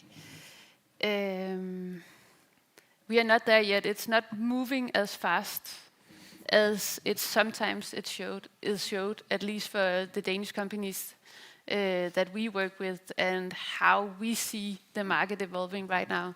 I think it's fair to say that there are challenges across from a social media perspective, medias and all of that. And if we generalize AI in the way that you just did, then of course we have huge issues. But if we look at it and take it as a more systemic way of solving some of the real issues we have out there, I would say that a lot of people would not say no to curing diseases, solving climate problems, if AI can in some way help in a responsible way. Then I think it's also our responsibility to use the technology in a way that we will actually make a better place out of the world. Mikkel? So I had a different point about trust. I think because I don't just want to be critical, I also want to offer some solutions. So I think down the road, as a result of this trust issue that is about not being able to use your senses to make decisions about whether something is true or false or made by a human or a chatbot, I think we'll see companies and organizations and many parts of our society really develop 2 different kinds of information ecosystems. One that is very controlled, very close to the organization, so to speak, and then some wilder, freer ones. You see it, if you're a news corporation, say the BBC or Danmarks Radio, you need to make sure that everything you show to the viewers are trustworthy. You cannot have many videos of things that never happened. So that kind of controlled information ecosystem is going to be really, really important, and I think it's going to be important to many parts of society. I think we'll see, as the value of AI-generated outputs decreases to below zero, I think the value of other types of information will grow. And that requires some kind of boundaries. So this is, I think, really exciting and something that will happen in the future. Per, do you agree with these ecosystems that Mikkel is talking about? I think it's a possible way it could end. I think the big problem is, and I do agree on the knowledge being much more valuable in the future, because we're already beginning to see AI being trained on AI-generated material, because a lot of stuff online, even the last half year or year, is just AI-generated. So it's already getting this loop of input, and there we need some valid sources. So I hope there will come some companies who will, work on providing these sources without using any kind of AI, but just providing the information, and then we can all add AI on top of that. So I do agree in that, and I think one of the big problems with the discussions we are having on AI, also from my side with companies, is that they tend to have the feeling that AI solves all problems, and that also means that AI solves bad data. And it's still the same, crap in, crap out. Crappy data, crappy AI. So you still need to fix that. And a lot of companies have put that aside because they're spending the investments on AI, thinking that will solve everything, and then they're still looking at this kind of old data. Just an example from our own world. So if we're looking at all of the reports and surveys and all the stuff we generated through many, many years, saying, okay, should we train an AI on this material to get it to be kind of a PVC kind of thingy that will generate this stuff?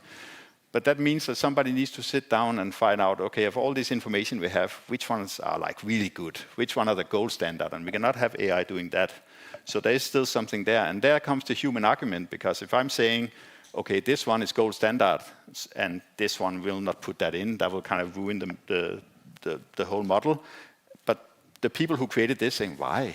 So there you'll have the kind of human infight discussing what should we actually train it on. So this is also one of the problems we're beginning to see now, the whole way of sanitizing your data and get it prepared for AI. And instead of starting there, people started with AI, and then they found out, okay, we're not getting the full value. Maybe we need to figure out, do we actually have the right data in at least some kind of structure we can work with. Thanks, Per. And to round off, a question from the audience. Based on what we've talked about today, looking ahead, what is one concrete action you or your organization will take to ensure that AI can be trustworthy and be truly beneficial to society? A short answer.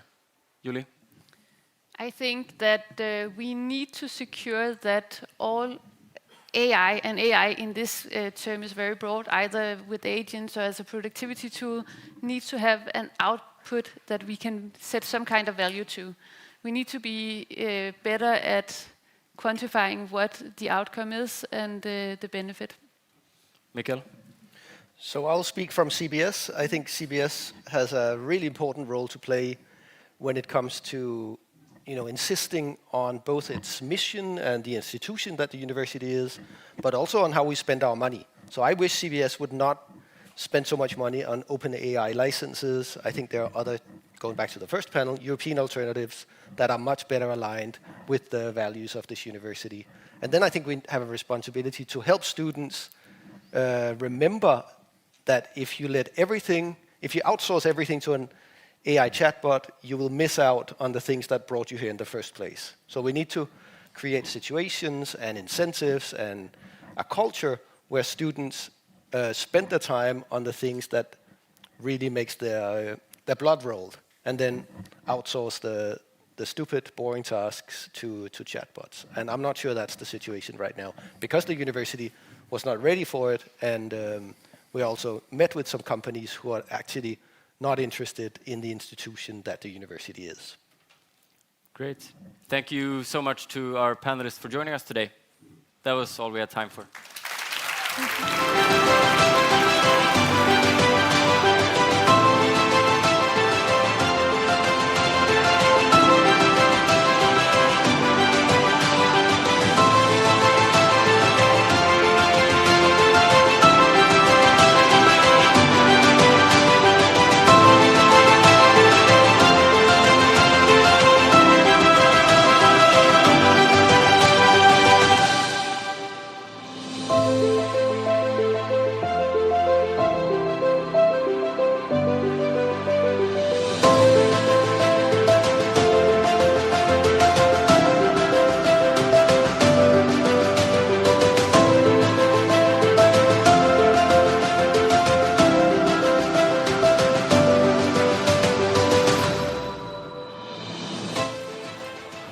A big thank you to Love and our panelists for an engaging discussion. It's clear that while AI holds very great potential, the way we use it matters just as much as the technology itself. Yes, and now it's time for our final speaker of the evening. Before we get to that, I want to remind all of you to keep submitting your questions through the Slido. We will take a few at the end. And to round off our theme of owning the future, we're proud to present this year's keynote speaker. She's the CEO of Q North, working at the forefront of AI infrastructure and next generation computing in Europe. Please give a warm welcome to Eva Carbonnier.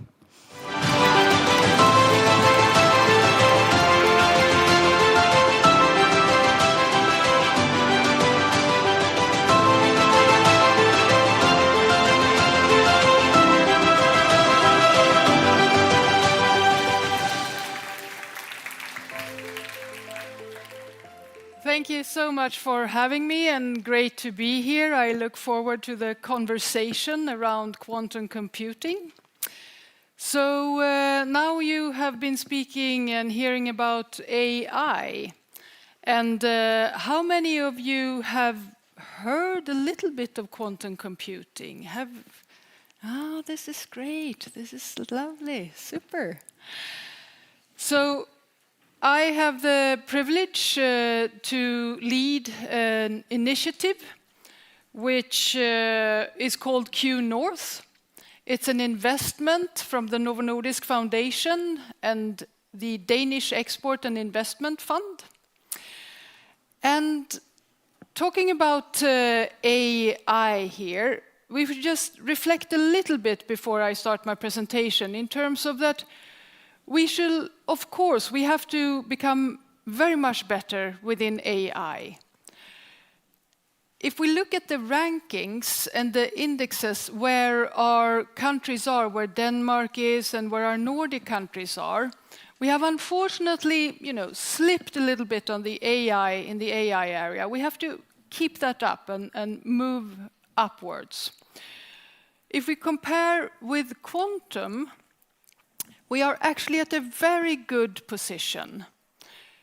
There was a selection of 12 countries. The US selected 12 countries for quantum technologies collaboration. And the thing is that Denmark and Finland and Sweden are 3 out of those 12 countries that are selected for collaboration. So we are at a very, very good position, and now we have to really keep that position and amplify it, go even higher. And this is also the reason why we're calling this a quantum hub here in Copenhagen, Denmark, and in the Nordics, that it is actually attracting researchers and startups from other countries at this stage. And this is also why Q North has been established. And the theme of today, owning the future. So I thought we would reflect a little bit on how can Q North, this Nordic quantum computer, contribute to the Nordics owning the future of quantum computing. And you can be in this journey, you from CBS. So I'll talk about the background.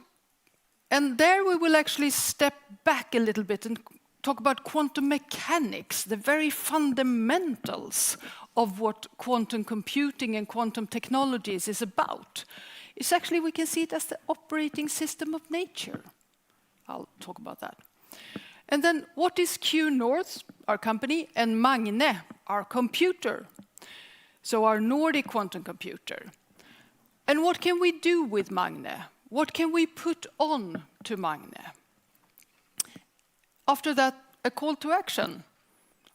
How can you own the future of quantum computing? How can you get involved in this?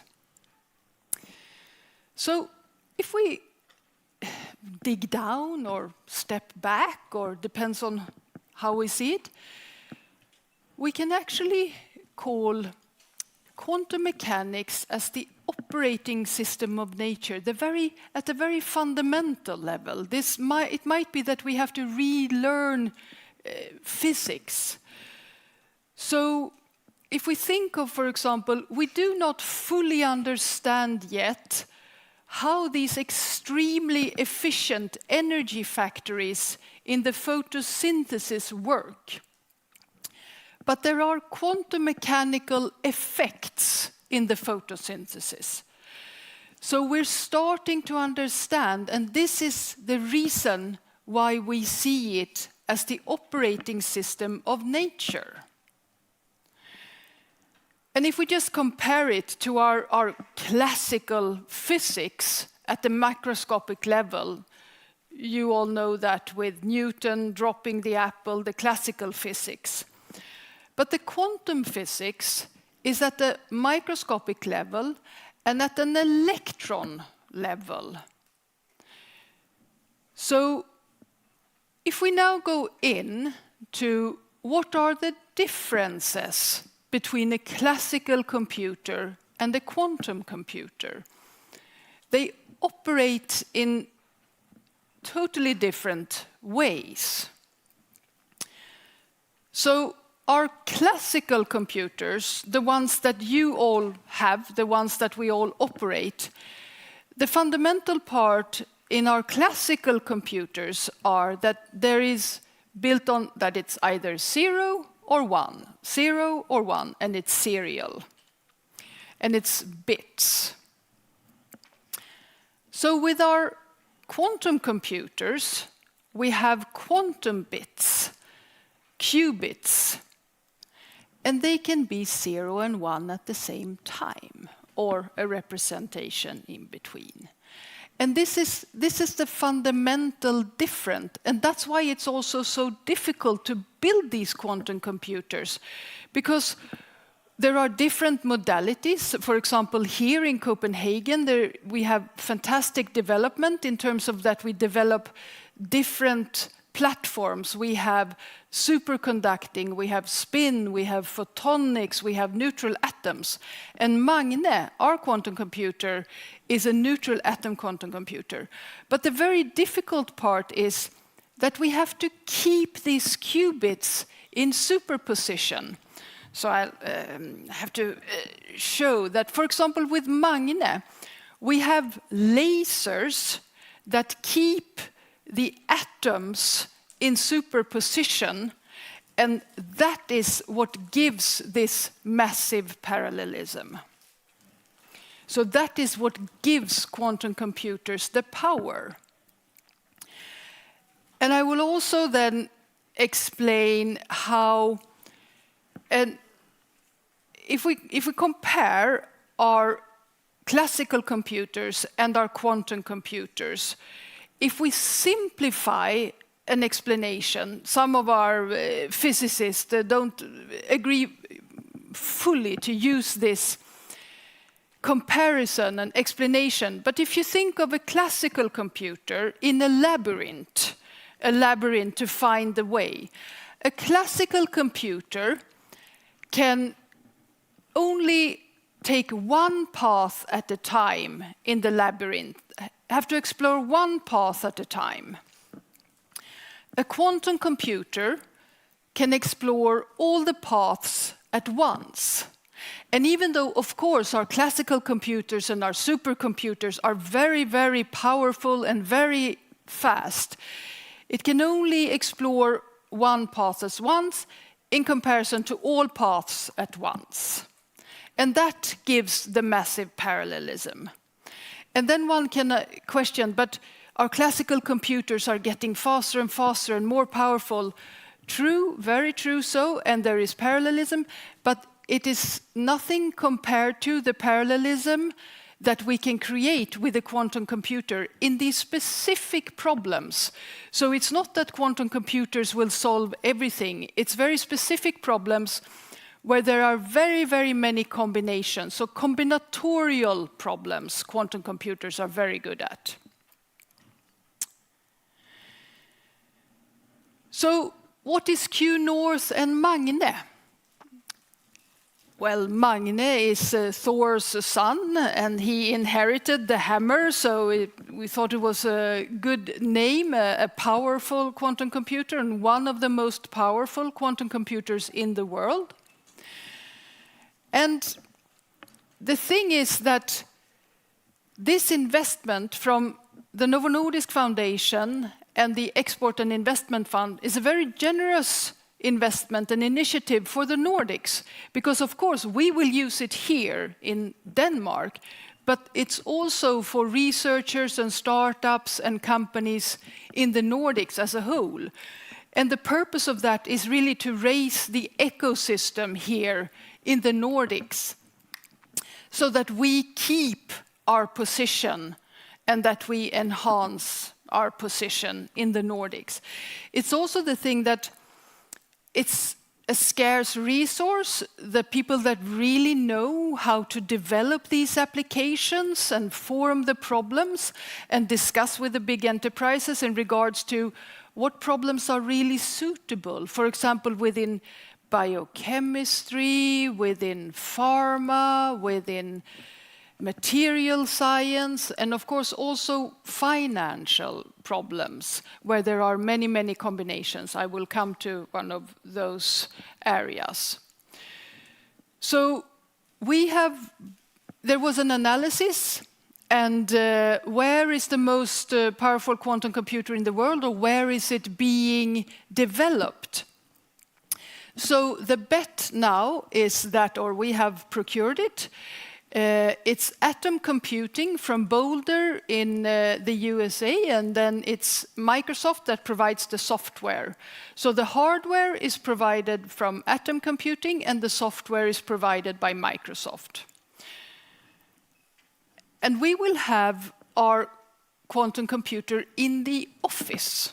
And that is something special, because usually these machines need a lot of space, and our dear Magne, which you see here, needs a lot of space as well, but not at all as much space as many other quantum computers, because there needs to be big cryostats, and this is a more commercial quantum computer, which we can actually have in our office here in Copenhagen. So, for example, there are many other big companies that work with quantum computing, for example, Google, Amazon, Intel, and there are many countries that work with quantum computing as well. For example, China is investing $150 billion US.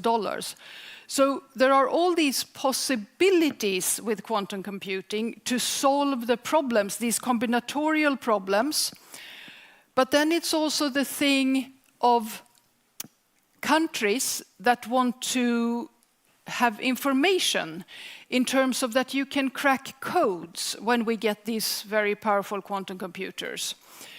Our quantum computer is a level 2 quantum computer.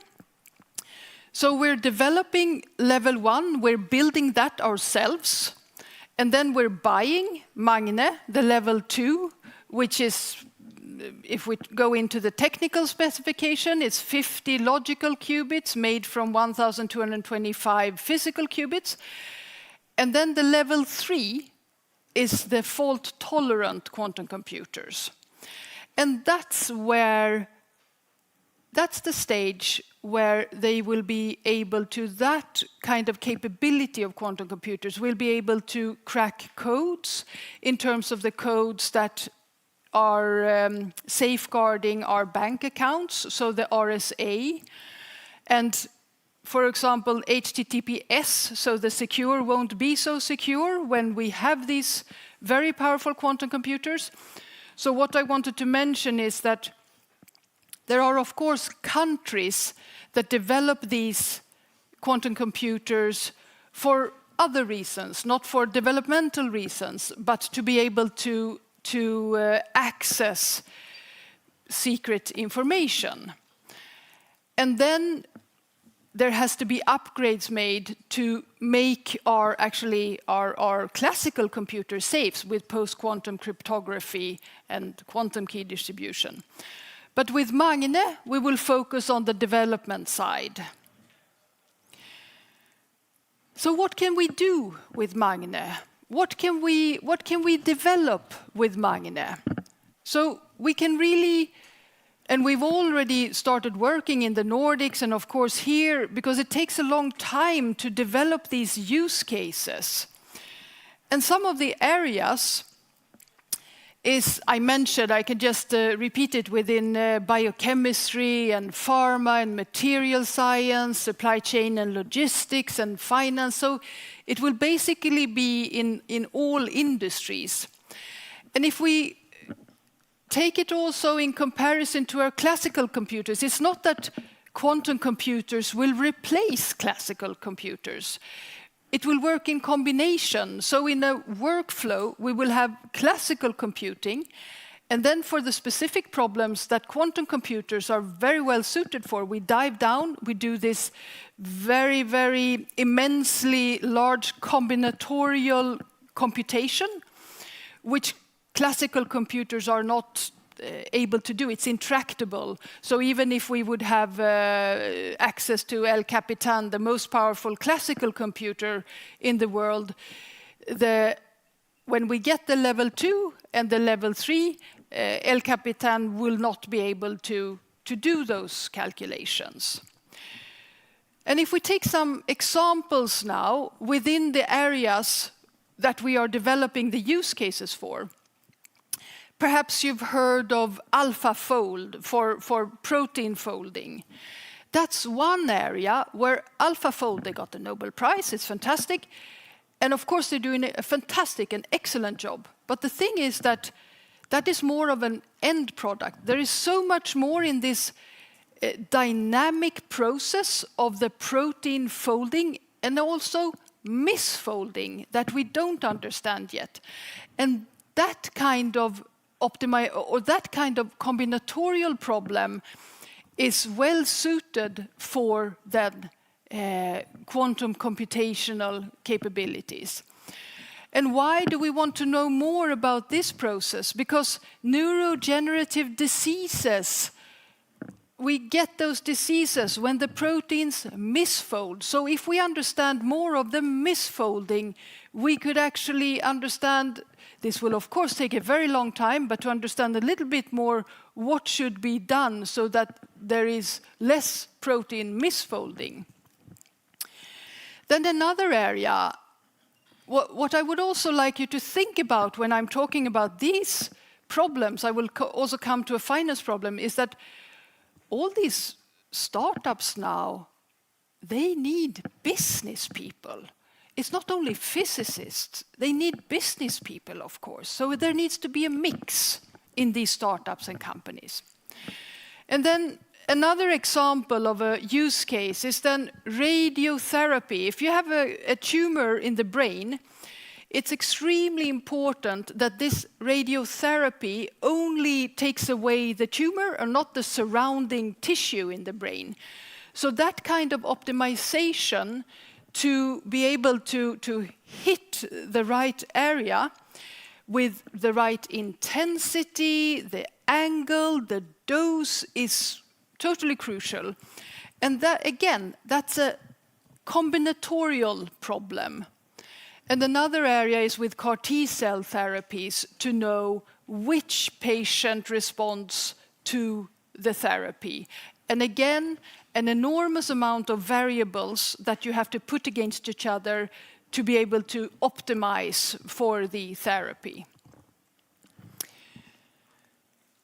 What about finance? Another example.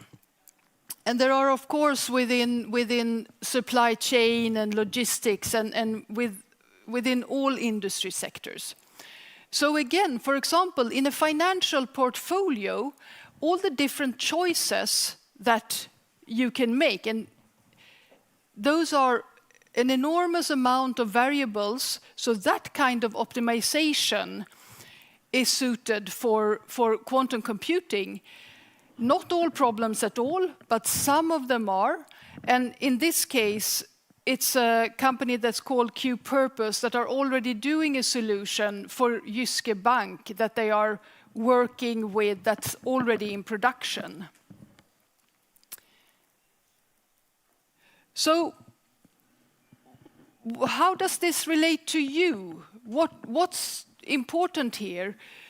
The thing is really that sometimes we are so in love with the technology, but we need to understand how do we package this technology and how do we sell the technology as well.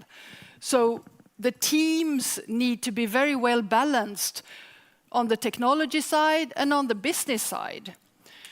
So what's really happening here in Copenhagen, which is fantastic, the amount of investments that are seen here with 1.1 billion euro or 7.9 billion Danish invested in this quantum valley.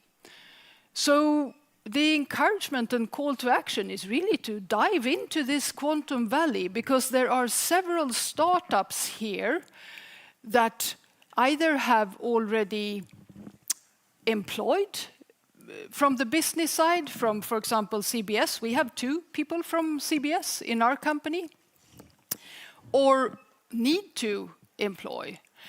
And this sector, quantum, is of course growing rapidly, and the investment as well. So for example, 55 North is a VC which is purely directed towards quantum. Some of the startups here, for example, Quantify, Qnosis, Qpurpose, and there are several all over the Nordics. I encourage you to look this up, and it could be something to dive into. Thank you very much.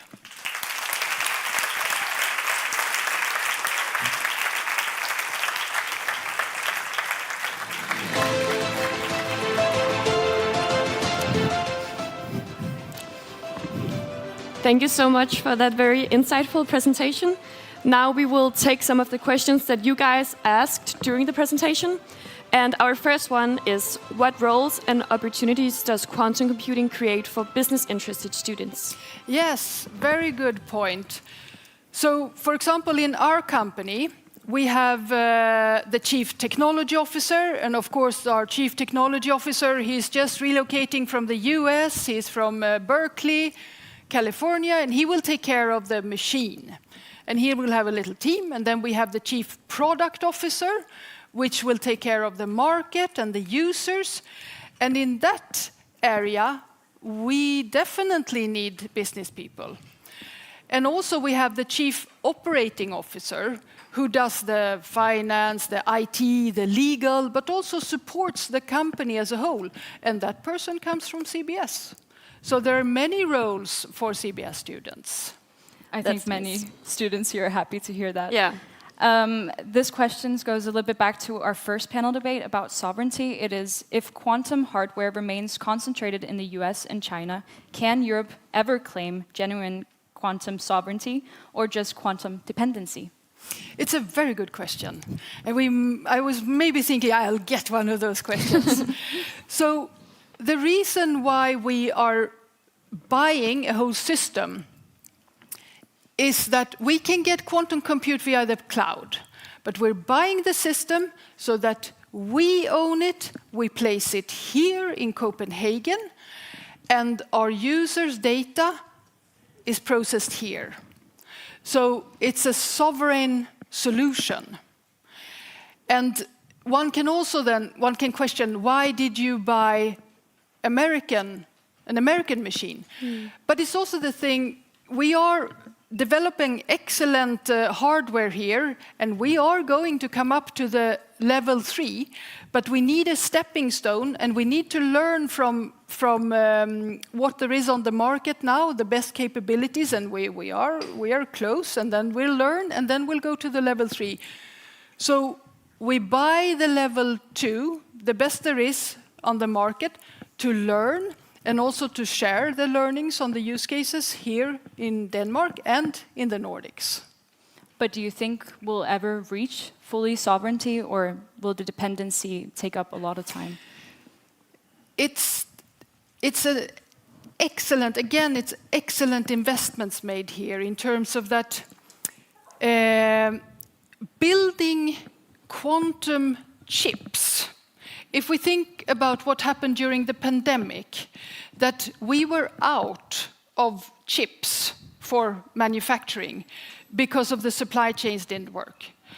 So what is happening now is that we're building quantum chips here in Denmark, so that then when there will be a large demand for quantum chips, we will have them here in our place, so that we don't have to wait for the supply chain or be dependent on anyone else. And it's also the purpose, these modalities, these technology platforms I mentioned, with superconducting neutral atoms, photonics and spin, that the chips are made here and that we will reach then fault-tolerant quantum computers with the help of the development of these chips. And then we will be fully sovereign. Do you experience the demand now, or do you think it's something that will arise in the future? The demand for quantum compute is very much now. You can already buy quantum compute via the cloud, but the thing is that we have bought it so that we can have an open hood machine, so that our startups and large enterprises, when we do a calculation, we can understand how the machine works as well. So we really need that to really understand quantum computing as a whole, and for our researchers and startups and enterprises to get the full usage as well of the quantum computer. And you see that happening in the future, or do you see it happening now? Oh, really? It's happening. It's happening now. So the demand is really here. It will take a little while before we can buy the quantum chips off the shelf, but that's why we're building a quantum foundry here in Denmark, in Copenhagen, and that's why we're really investing in this direction. That's amazing. Will quantum computing accelerate AI in ways we aren't yet accounting for? And does that change AI risk assessment entirely? Risk assessment, did you say that? Yeah. Yeah. AI risk assessment. Yes. Very good question. So in many ways, it will work together in parallel. So for example, if we see that, or I will explain that, if you, for example, want to look at the brain, and if there is an epileptogenic area in the brain, a child that has epilepsy. Yeah.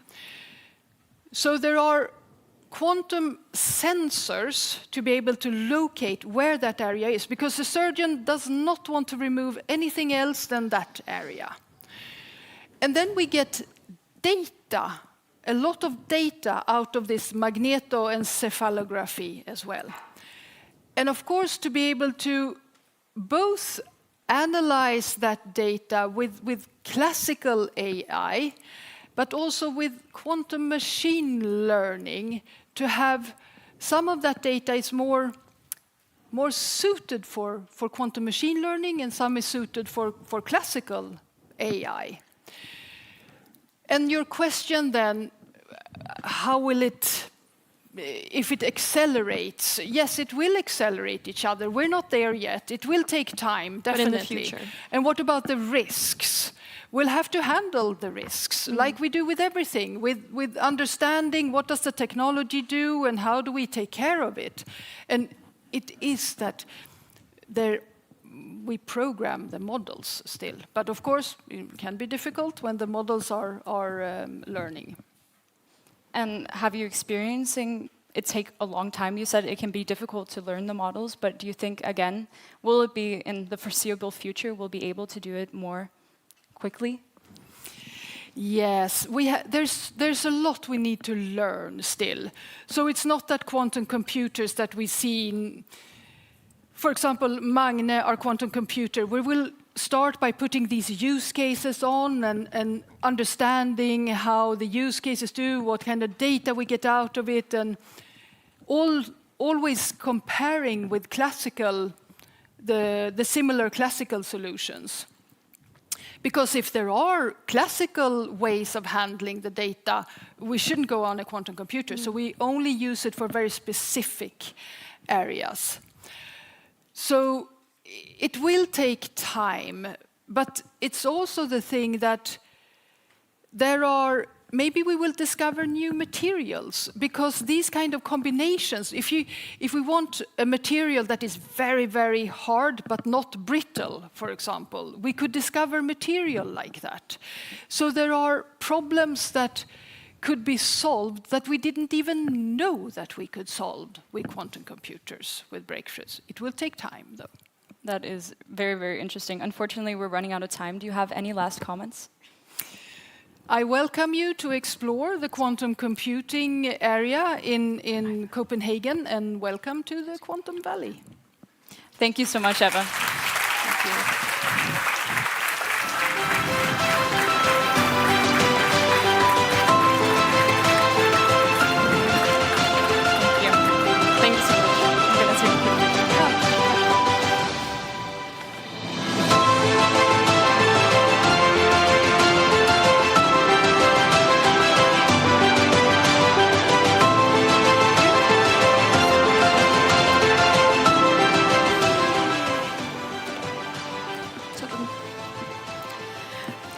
Thank you so much to Ebba. It was truly inspiring to hear your insights on Q North, and I hope you all got your questions answered. And of course, a big thank you to all of you here today and also online for being a part of TechDay 2026. Your curiosity, engagement, and energy is what makes this event so special. So before we wrap up, we would like to invite the entire TechDay team up here on the stage with us. Please give them a hand.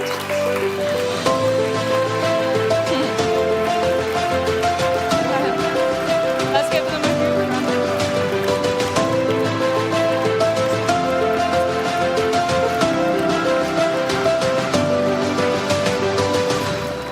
Let's give them one more huge round of applause.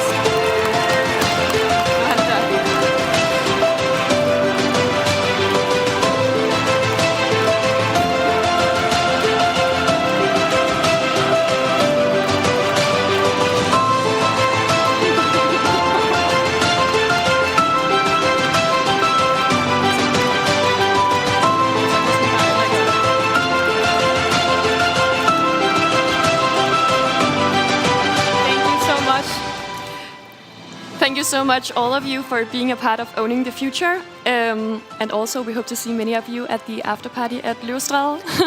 Have a wonderful evening, and thank you so much for being a part of TechDay 2026. Thank you. Thank you all.